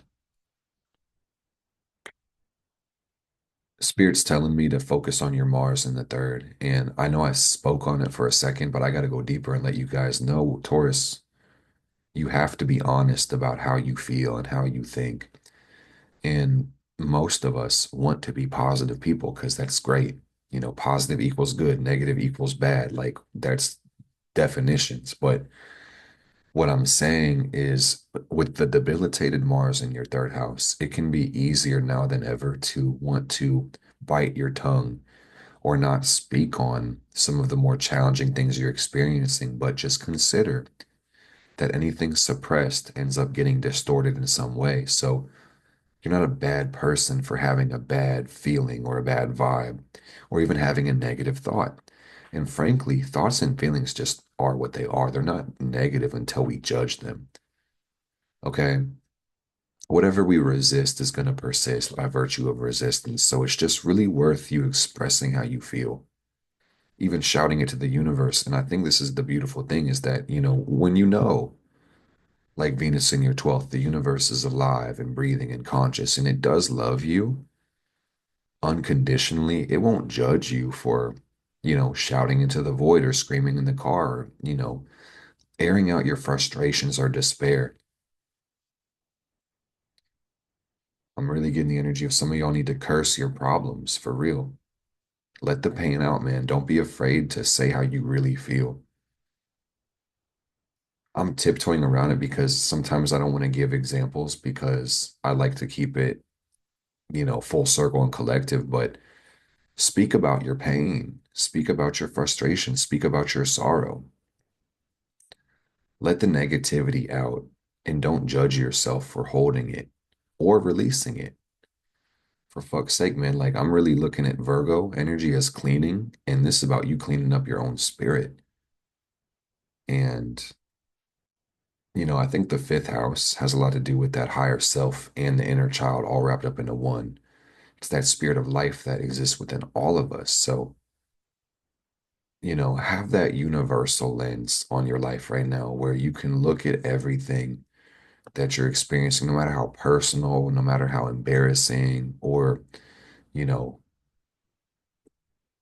identified you are with it, and just express it and just kind of retain that innocence and that childlike wonder and that, mystical outlook on it, okay?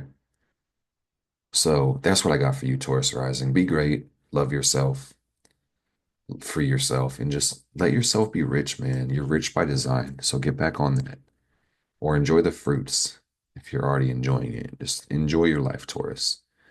So now we're going to go into Gemini. So this is the back half of the wheel. We got a couple more signs. We got Gemini, we got Cancer, and we got Leo. So Gemini, this is going to put the full moon in your fourth, and this is actually really beautiful. The eclipse is in the fourth house, and the moon loves the fourth. So we know this is going to be a good one for you guys. You guys are going to be very blessed by this cycle. Anyway, this is crazy because I'm like literally animating the chart to move it forward. We might actually have we might actually have the moon move into Libra by the time I get to Leo rising's chart. Oh my goodness, I went too far. Okay, here it is. So it's the full moon lunar eclipse in the fourth house, which of course puts the sun in Pisces in the fourth or the 10th. So Gemini rising, this cycle is all about you just expressing your feelings, releasing emotions, and being more comfortable in your own life, being more fulfilled, being happier, being more connected, being more intuitive, being more psychic, okay? Very cool. And by the virtue of that, you're going to find a clearer direction for your life and your purpose and your goals and your aspirations, such as the 10th house, okay? Ninth house Pluto says obsess over learning, obsess over growth, obsess over your spiritual journey. Like, y'all don't need me to tell you anything right now because Pluto's in your ninth. You just need to listen to your higher self, frankly. And I think the real challenge for y'all is Jupiter in the first is just don't get distracted. Like there's a wind tunnel of, I mean, you got a Gemini mind, wind tunnel of ideas, but it's exacerbated and amplified with Jupiter in the first. So really lean on this Virgo energy and let the one word you take from this delineation be simplicity. I should have said breakdown. Delineation was like so verbose, but simplicity. Simplify your life. Like Gemini is the third sign. So I really want to say when it comes to your goals, I challenge you guys to cap your lists at three. Some lists are going to need to be longer, like a grocery list or, a complicated process or whatever. But, when it comes to the 10th house, what you're doing, you know, maybe try doing lists of three so you can automatically challenge yourself to focus on priorities. And for instance, you may create lists of goals or, things you want to release or things you want to build, and you might have like 50 ideas. Write them all down, but then pick the three most important ones and then go full force on number one. And then when that's done, number two, number three, number four. And the blessing from this lunation is the Uranus in your 12th. And I'm telling you guys, man, Uranus in the 12th just says if y'all sit alone by yourself, man, you're going to liberate your mind. You're going to find a lot of comfort, a lot of peace. And while I'm really positive about this chart, I just want to say, man, like Gemini, because of the emotions you're going to be releasing, some of y'all may hate this shit. You may not like it, but it's going to be for your best and highest good. It may be like waterfalls of tears for some, but better out than in, man. Whatever you release doesn't need to be inside of you. So just listen to what your heart says. Okay. Listen to what your heart says and believe in yourself. You got Jupiter in the first. Believe in yourself. Know that you're special. Know that your life is meaningful. Share your gifts with this world. Okay? So Pluto in the ninth tells you to be obsessed with evolution and growth and learning and focus on stability with Mars in the second. Like orient yourself towards security because we need temperance is the energy I'm really getting. Temperance more than anything. Find a good rhythm. The moon is about rhythm. And the moon is like the ball is in your court, man. The moon is home in your chart right now. How beautiful is that? So the question is, how can you find a personal rhythm? How can y'all go with the flow a little more, man? And because this is the moon in the fourth and it's so internal oriented, it's like you may confuse some of the people in your 10th house with Pisces in the 10th. And you may even confuse yourself, like the way that you act on feeling fourth house might not always match up with your chosen status or your reputation, aka the 10th house. But at the end of the day, guys, connection is direction, and this is an emotional journey, and you're going to realize that more than others in this next couple weeks. So focus on connecting with yourself and going where your heart wants you to go. And I want to say, some of y'all are going to be called to prioritize rest more than anything, and like really play hard as you work hard. Play as hard as you work, I meant to say. Okay? And let yourself be seen. What I really like about this lunation for the Gemini rising is by virtue of the clearing that's going to happen emotionally, a lot of you guys are liable to receive a new calling in the 10th house. You may have new goals come up, or you might have a new challenge that really draws your attention, and maybe a new business you want to start, new project, new mountain. Like it's going to be a lot of fun where you're going, Gemini. So I just wish you God and Goddess speed, full speed ahead. But at the same time, with Mars in the second, you don't want to go too fast, especially with Jupiter in the first. Slow down a little bit, Gemini, and enjoy this process. And another thing I want to speak on in the fourth house is like, beyond liberating your emotions, some of you guys are actually going to need to spend more time at home with your family, prioritize the family matters, and some of you guys are going to move.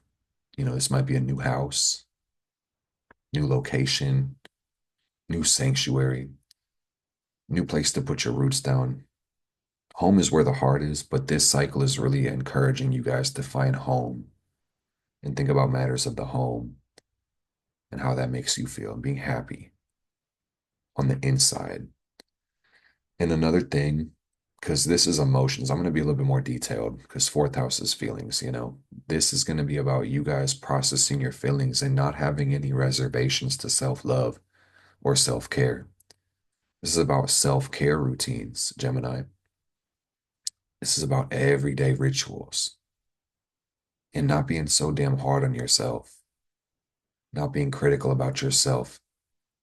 This is interesting, and I'm sure you guys can see why I'm saying this, but this 10th and 4th thing with the moon and sun is really asking you guys to pay attention to your self-image.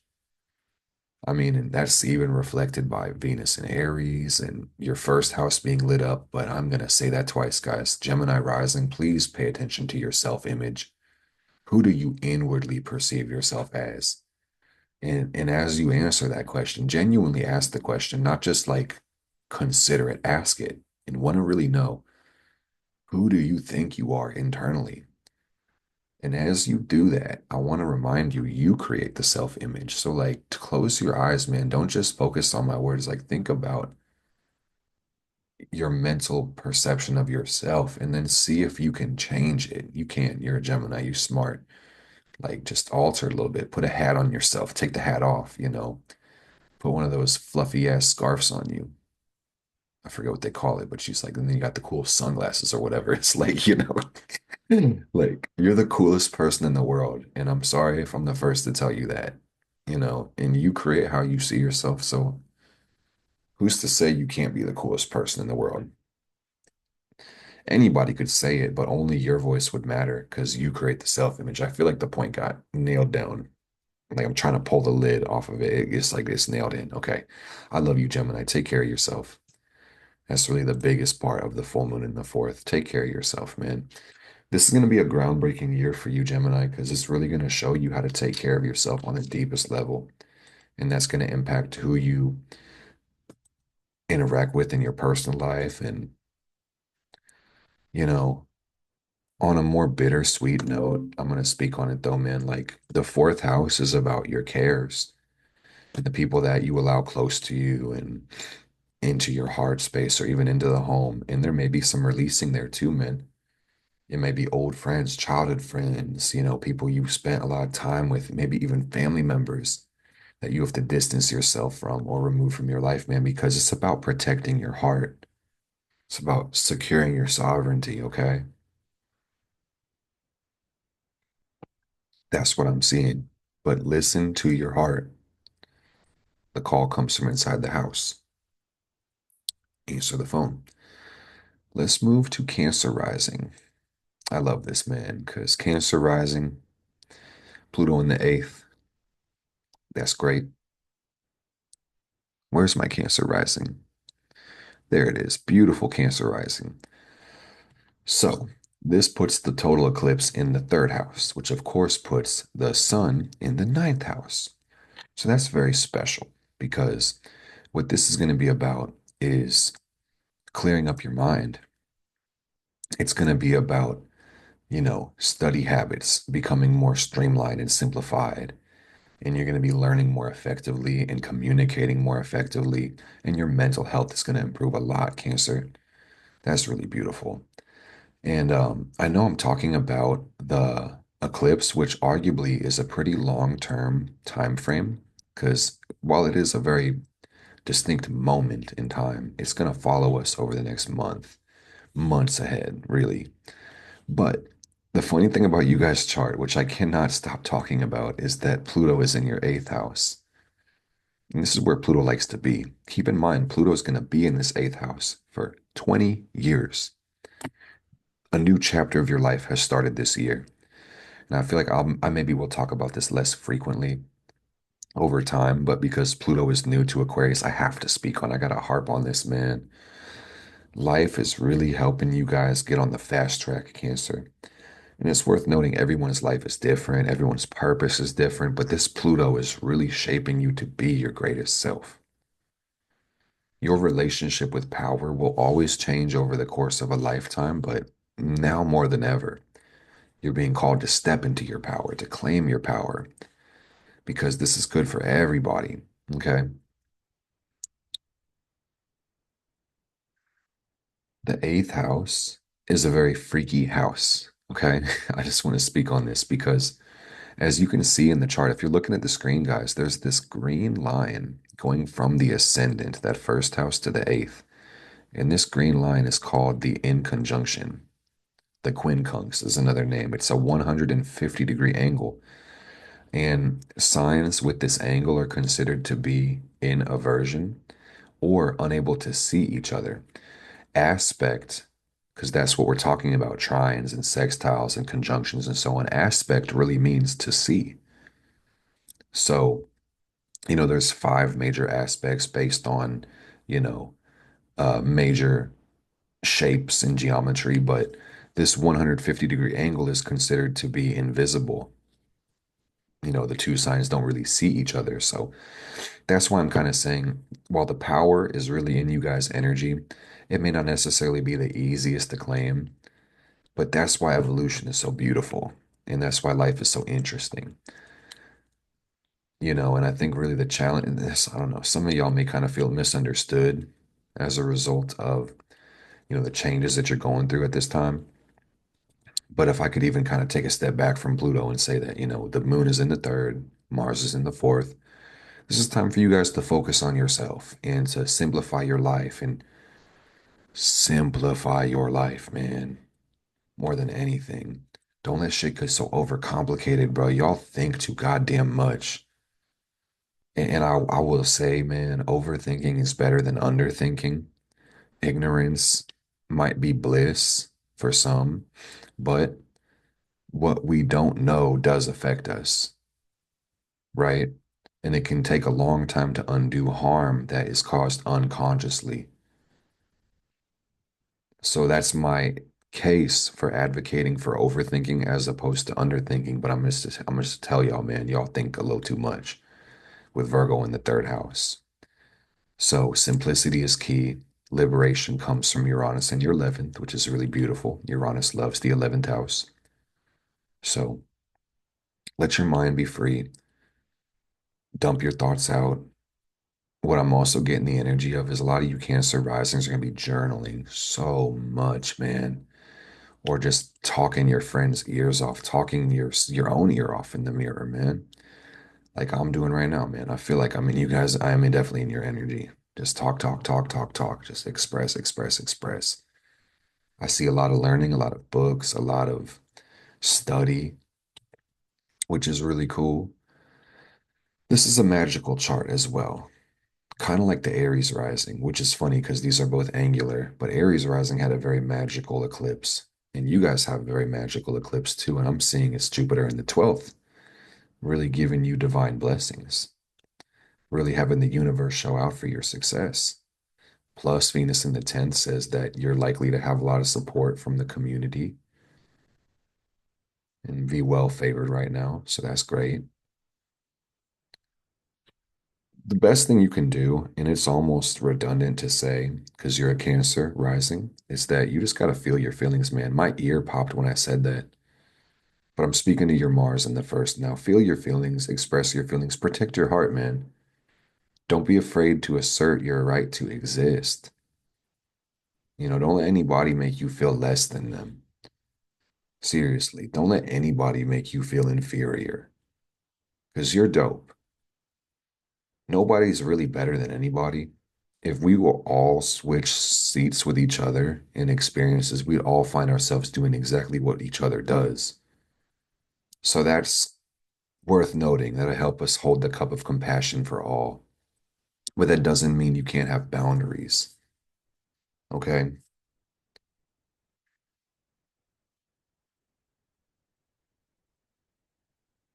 I don't want to sound like a broken record, but I just will say to full circle this for the Cancer rising, this lunation, which is going to affect a lot of this year, is really going to clear your mind up.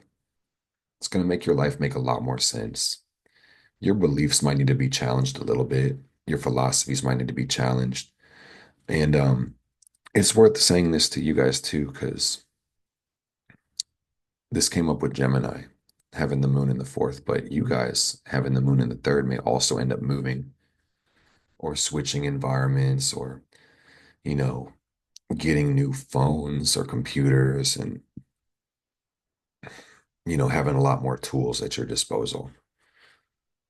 So that's a lot to take in, but just remember, Cancer, connection is direction. Feel your feelings and listen to your higher self, listen to your higher intellect. This is going to be the last sign as we close out the reading, and then we will do, some cards to give us a message and channel something from the divine. But anyway, now we have Leo rising, which of course, we're saving the best for last, right? I usually say last but not least, but we really are saving the best for last this time. And I knew it. I knew it.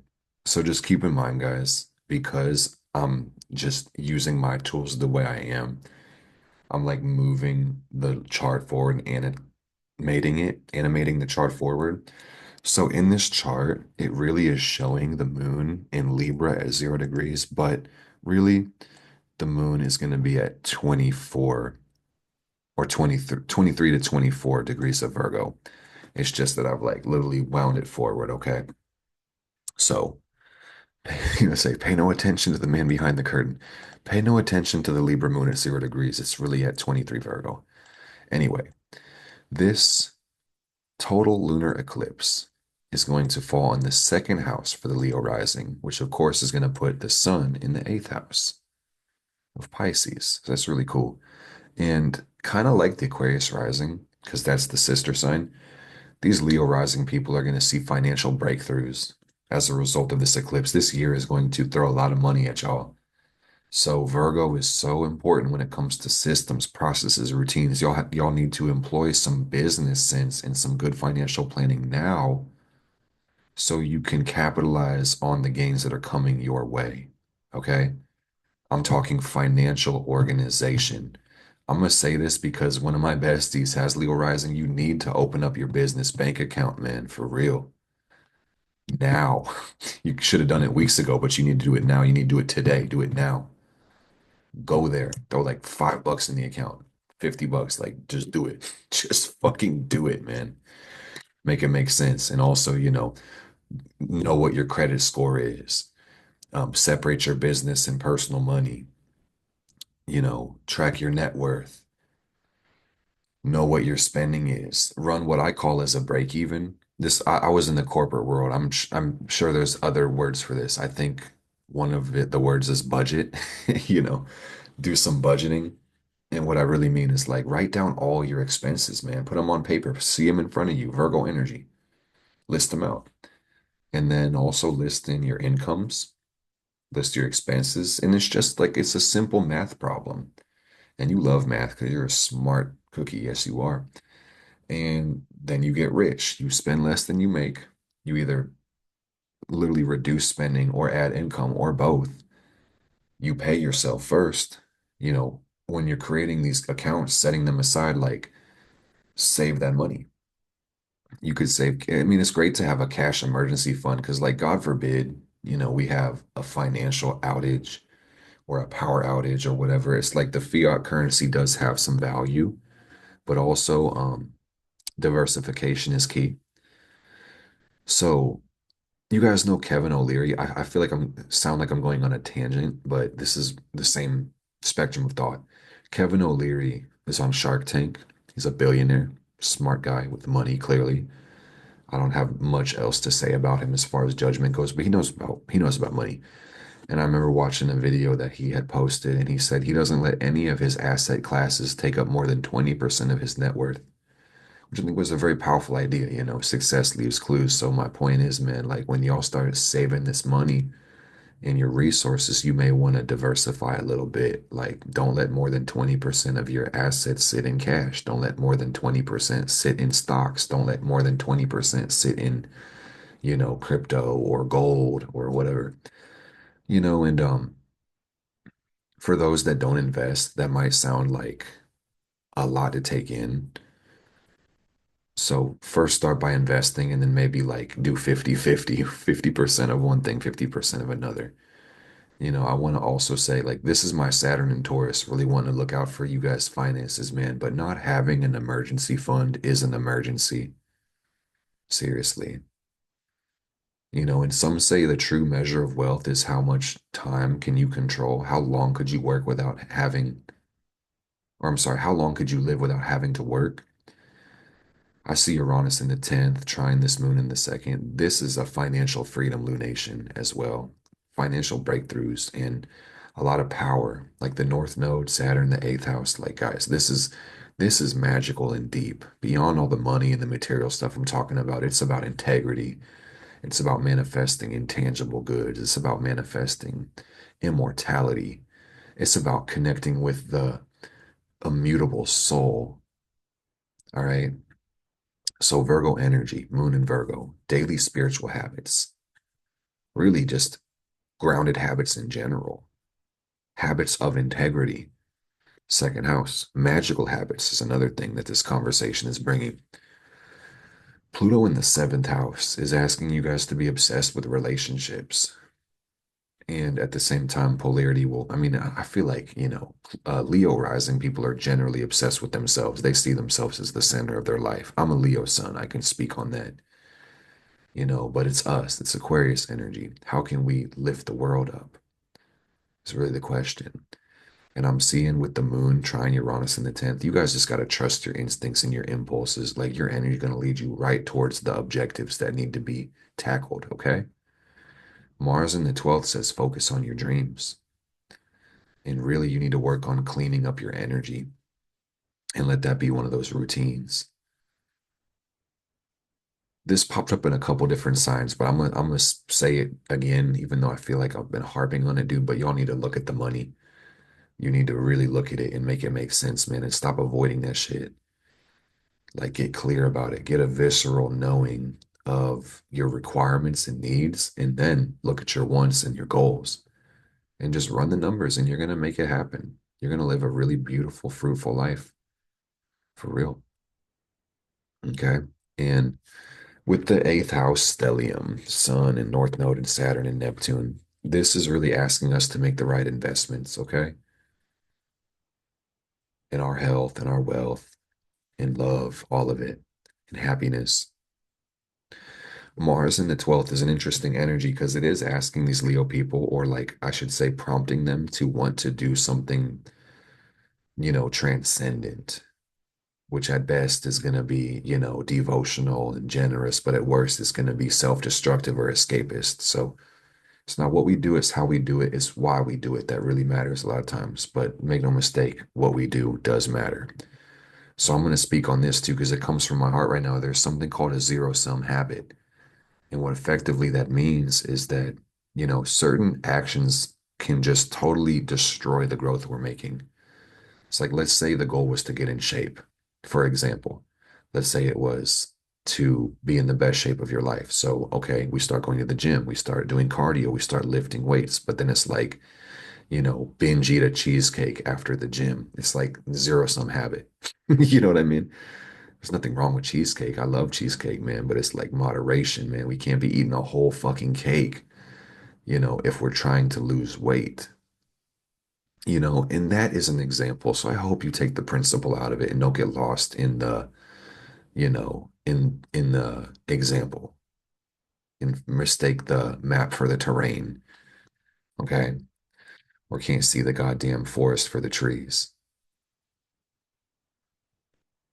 All right. But anyway, I like this one, Leo Rising. I just want to say, like, y'all already understand. You're great. You can do anything you put your mind to. The biggest problem with this chart is that, you got a lot of deep emotions to deal with, and you also could get kind of distracted. So y'all need to lock in and simplify your lives, and that's going to help you find success in everything that you're doing. So that is the 12 houses for the zodiac signs. We're going to run through these cards really quick and talk about what this total lunar eclipse in the sign of Virgo is going to bring. And this is the card of Virgo. This is the Hermit card. So I'm going to annotate the spread first before we do it. It's going to be a 10 card spread, guys. So effectively, it's going to be 1, 2, 3, 4, 5, 6, 7, 8, 9, and then 10 is going to be right in the center at the very top.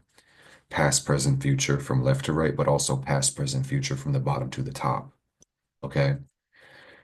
And I don't like to live in the past. I'm going to use the Astro Dice too. So I'm really most excited to see the 10 because that one sits very pretty as a message from spirit. So the funny thing is the North Node came out. North, this is too funny. The North Node in Aries came out on the dice. And because the nodes move retrograde, you guys see in those charts that the North Node is in Pisces, but where did it come from in the past? The sign of Aries. So that's wild. That's wild to me. Synchronicities. This universe is mysterious and weird.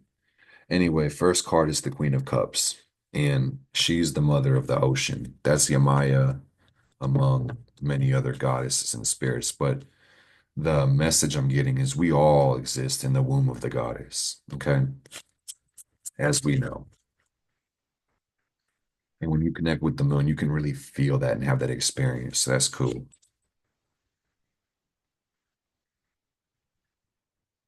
She trying to come out. We got the King of Wands too.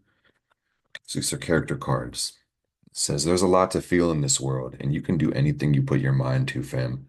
Do not doubt yourself, because you're capable of anything. Be intentional with everything in your control, Fire Family. All your intentions will manifest. Put that to the test. And that's going to be really imperative in this cycle when it comes to daily habits and daily rituals and even the self-talk. self-image. We got the tower coming out in the future. This video I'm shooting before the eclipse pops.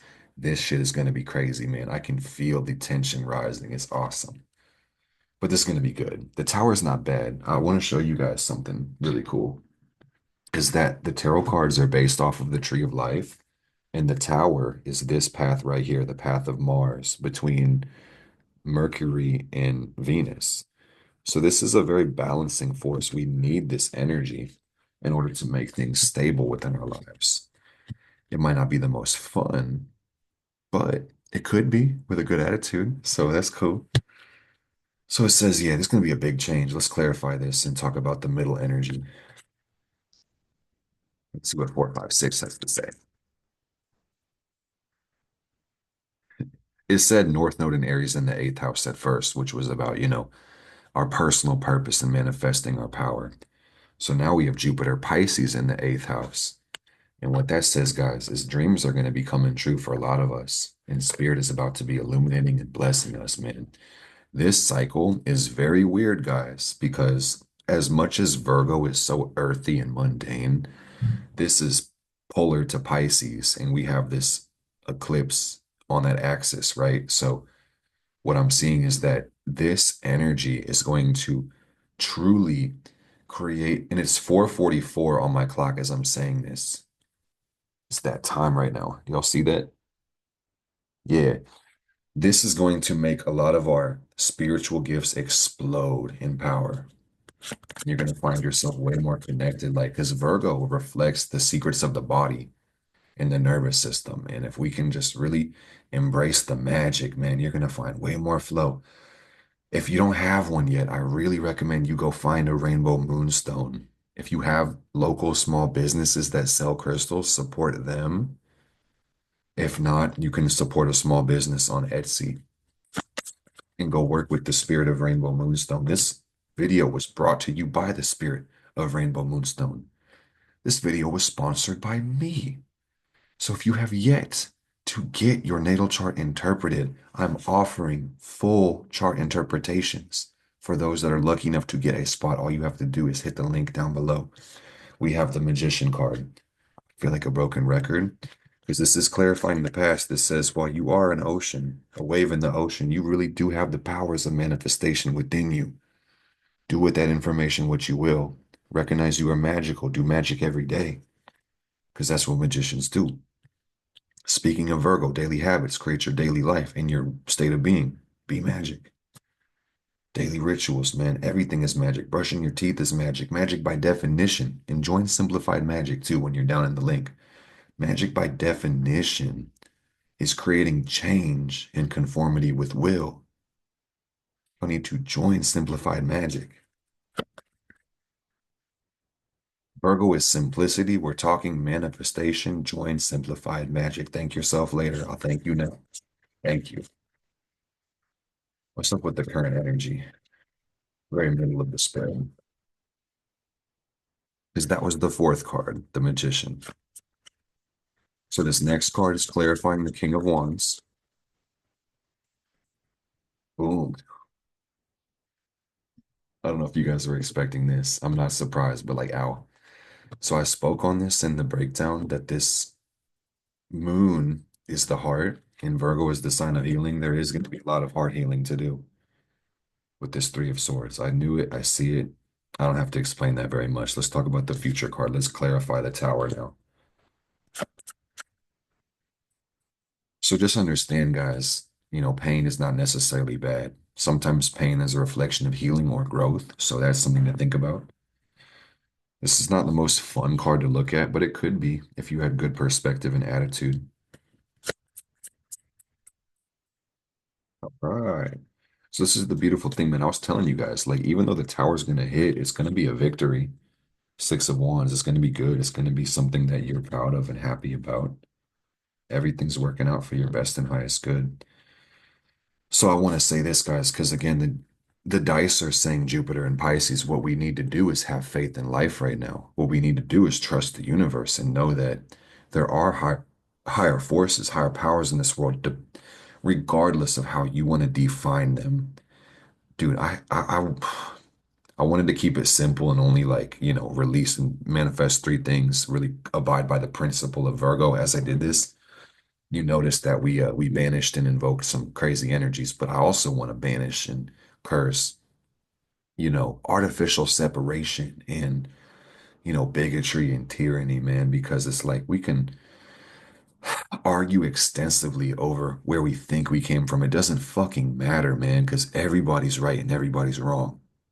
We're all just using ideas or just thoughts. But my point is like there is something that we came from.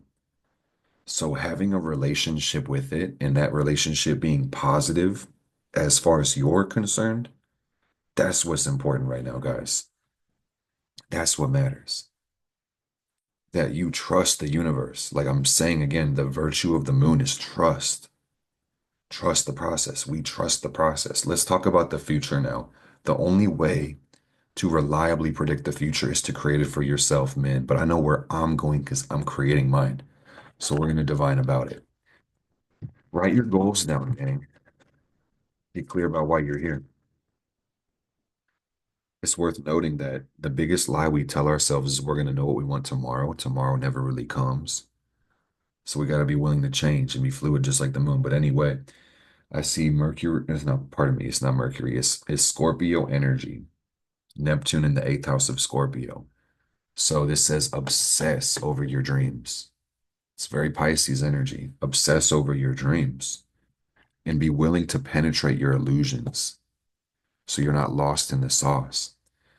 Don't let fear color your worldview. Okay? Step into your power, step into your spiritual gifts. Don't be worried about what the consensus people think, bro. A lot of people, and this is by evolutionary design, so I'm not saying this to judge anyone's character, but by evolutionary design, the majority of the people in the world are existing in a state of fear and conformity. So when you're awake and not sleeping at the wheel, people may want to judge you because you're not just doing what everybody else is doing. Fuck them. Fuck their weird, scary ass mentalities, man. Be great.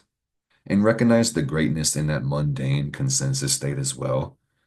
But I'm talking to the individuated souls. I'm talking to the spiritualists. I'm talking to the evolutionary people that want to move the world forward. I'm talking to the prime movers that lift the weight of the world on their shoulders. Okay? See what these cards are saying. I'm seeing clarifying. Okay, so check me out. Clarifying the past. You got the Queen of Cups. The Magician says, because you're watching this video, I'm telling you guys, I opened a circle before the video. We did a lot of magic in this. We invoked the moon in this video. This whole video is a spell, and you've received the energy of it. What we're manifesting is joy, Ten of Cups, emotional mastery, fulfillment, the good life, dreams coming true. That's what I'm talking about. So, gang, thank you for watching this video. Thank you for receiving it. It's not done quite yet, but I just want to say, like, man, the fact that you're listening to me right now is confirmation you're going to receive something very beautiful.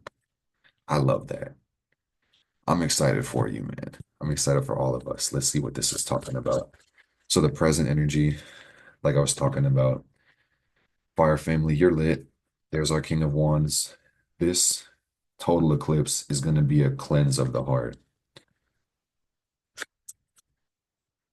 What else we got? The Ace of Pentacles coming out. And that's going to talk about new life, new stability, new money, new opportunities. It's worth noting, the new moon comes next. I know we've talked about this already, but think about that, is that we're clearing out things with Virgo. A lot of consolidation and simplification will breed the space for new blessings. That's beautiful. All right. And as we know in the future, the tower will strike. This eclipse is going to hit. It is going to be for our best and highest good. Six of Wands. And that will be characterized by the king. What? Bro, what? What? The King of Pentacles. This is the CEO of I don't give a fuck. Bitch, I'm rich. You can't fucking cancel me. I don't care. I don't need your approval. I don't need your advice. I don't need your fucking money. I don't even need you to like me, bitch. I like me and I'm sovereign and supreme. Fuck what anybody thinks about me. I love me. I'm rich. I get paid to exist. And beyond all the money, I have the intangible goods of peace, love, support. I have the things money can't buy. I am rich. I can't be moved. And it's not some weird obstinance. It's the fact that I'm positioned in. I'm solid. I'm stable. I've built this over fucking time, dude. It's not conjecture. It's not flexing. It's daily work. It's the reps we've been putting in for years. And this is not about me. I know I'm the face of this message. I'm speaking this to you all, but this is the energy. Complete financial freedom, emotional freedom, physical freedom. Imagine being in the best shape of your life, getting healthier every day. Imagine being like 80 and dancing with your grandchildren at their wedding or some shit like that. You get what I'm saying? This is the good life. The King of Pentacles is chill, bro. This is like leaving a legacy. This is immortalizing a legacy. This is the peace of mind that comes from knowing you do your best and you are making an impact in the world and you've done inner work as opposed to external work. I'm sure some of you guys who know the tarot will know the picture as I say this, but this King of Pentacles kind of gives me Nine of Cups energy. It's like very full of joy. It's very serene. It's very peaceful. But I just want to say, man, there's going to be a lot of rich people that are going to become rich after watching this video. Not just because of this video, it'll be like a catalyst in that process, but like I'm seeing financial freedom. I'm seeing millionaires, man. I will see you guys at the top, man.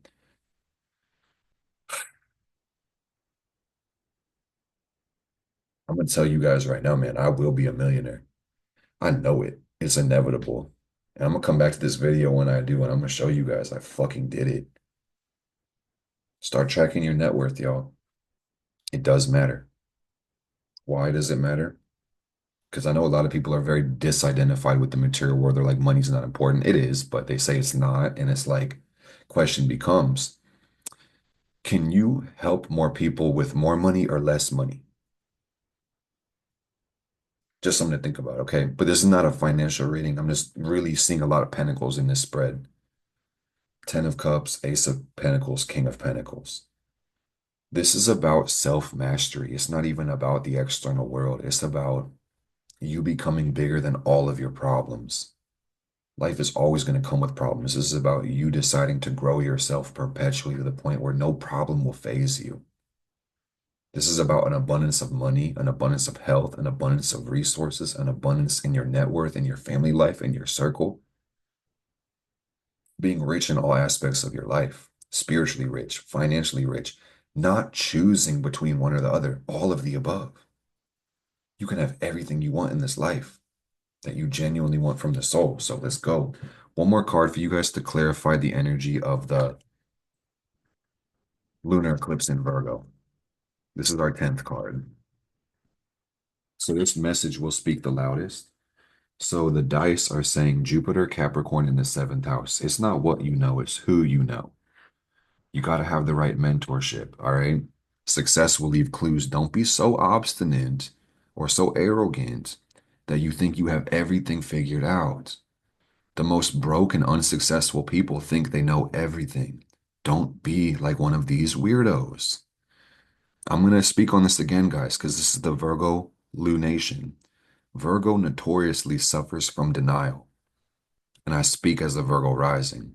All of us have Virgo in the chart, by the way. But don't be in denial. Acknowledge your problems. Jupiter Capricorn says expand your limits. Okay? You have to be able to acknowledge a limit in order to expand it, right? Study the greats and then you become one of them. One more card. We got the Five of Pentacles. And this makes sense. This isn't like arguably one of the least fun cards in the deck, but it came out for necessity. This card is called Worry. Okay? And Virgo is also notoriously a nervous, messy bitch. Okay? So I really think the spirit of this full moon is going to have us confronting our anxieties, our Ineptitude is our worries, our fears. I mentioned in one of the sign breakdowns the in conjunction, and I really want to speak on this, guys.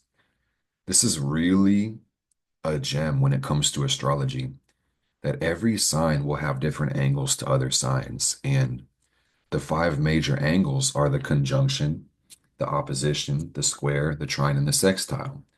That's the 0 degree conjunction, the 180-degree opposition, the 90-degree square, the 60-degree sextile, and the 120-degree trine. And that covers all of the signs except two different signs, guys. And the two signs that are not covered by the major five aspects are the inconjunctions, which is either going to be the 30-degree angle, the signs right next to each other, or the 150-degree angle, which is almost opposite, but the one right next to the opposite. Okay? So here's my point, guys. Virgo is one of those goddamn signs, man. Because Aries is the first sign. Virgo sits at the 150 from Aries. So think about Aries energy. It's all about existence. It's I am. This is your power. This is you bursting on the scene. And then, the so Aries is fire. It's about I exist, I am, power. But what's difficult for, Aries? Virgo energy and Scorpio energy, the two in conjunctions. So Virgo energy, and it would go both ways, guys. For instance, if you look at Virgo, it's going to be in conjunct Aries, but would also be in conjunct to Aquarius. Okay, so I'm going to speak on this for a second, and then this should drive the point home. You should be able to get something powerful from this. But Aries, for instance, might not be very good at Virgo, aka discrimination, self-awareness. Aries is just, I'm me, and I'm going to do what the fuck I want to do, and I'm going to do it immediately, right fucking now. And then also, they might not be the best at being calculated, methodical, precise, which is also, a Virgo and Scorpio thing. But I guess the word is, like focused for both of them. Understanding their full power would be the Scorpio part of it. But anyway, as far as this is my point, guys, and this is how this comes into the worry card, the Five of Pentacles card, because Virgo is in conjunct to Aries. Now let's flip it. The Virgo energy is naturally the most self-doubting energy. It's the internal version of Mercury, the external one being Gemini, being the perception, but Virgo is more about the focus, right? So Mercury internally has us start to question things. It's our impulses, our senses. So like Virgo energy is all about self-doubt, which is necessary, but don't be so damn hard on yourself. Try not to worry. And sometimes the exact opposite will help you with that because it's like, you ever been really worried about some shit and someone just says, "Oh, don't worry." And you're like, "Oh, gee, thanks. Why didn't I fucking think about it?" It's like, bitch, shut up. It's like, I've been trying not to worry my whole fucking life. It's like, okay, sometimes the best way to not worry is to actually go deeper into the fear. And, you might be thinking about like, what if I start that business you know you want to do, but you're scared to do it? What if I talk to that person and get rejected? What if? Like, literally think about it. If I get rejected, the worst they could say is no, that's not true. They could say, ew, you're ugly, you're not my type. Who the fuck? Ew, absolutely not. It could be really bad. And it's like, but what would happen if that happened, right? Go deeper. Start to dissect the worry. I would feel really gross if the person I had a crush on told me that I was disgusting. And if I felt disgusting, I would, walk around with my tail tucked between my legs. And if I did that, then people would think I'm a weirdo. And if people thought I was a weird, just keep asking, go deeper and deeper and deeper and be like, okay. And if everybody thought that I was a weirdo, then I became ostracized by society. And if I became ostracized, that mean that nobody would let me buy things from stores. And if I couldn't buy things from stores, then I would starve and I wouldn't be able to live in a house and I would die under a bridge. It's like, is it really that serious?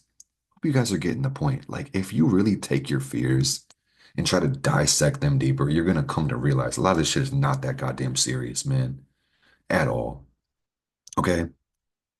So sometimes the best way to stop worrying is to really confront the fear head on. Okay? That's my point. And there's one other sign in conjunct to Virgo, and I'm gonna speak on this, and that's Aquarius. Aquarius is the weirdo sign. Aquarius really is about liberation. It's Uranus's energy. And the cool thing is, it's the higher version of Mercury. I don't know if you know that, but if you know, you know. So the cool thing about Virgo and Aquarius is like, because The planets have an octave. They share. That weird ass in conjunction, it actually goes a lot easier to Aquarius than it goes to Aries. So that's cool. So the beautiful thing about Virgo as the archetype of self-improvement and focus and discrimination really will lead to Aquarius, real truth, real integration, profound change, aka progress.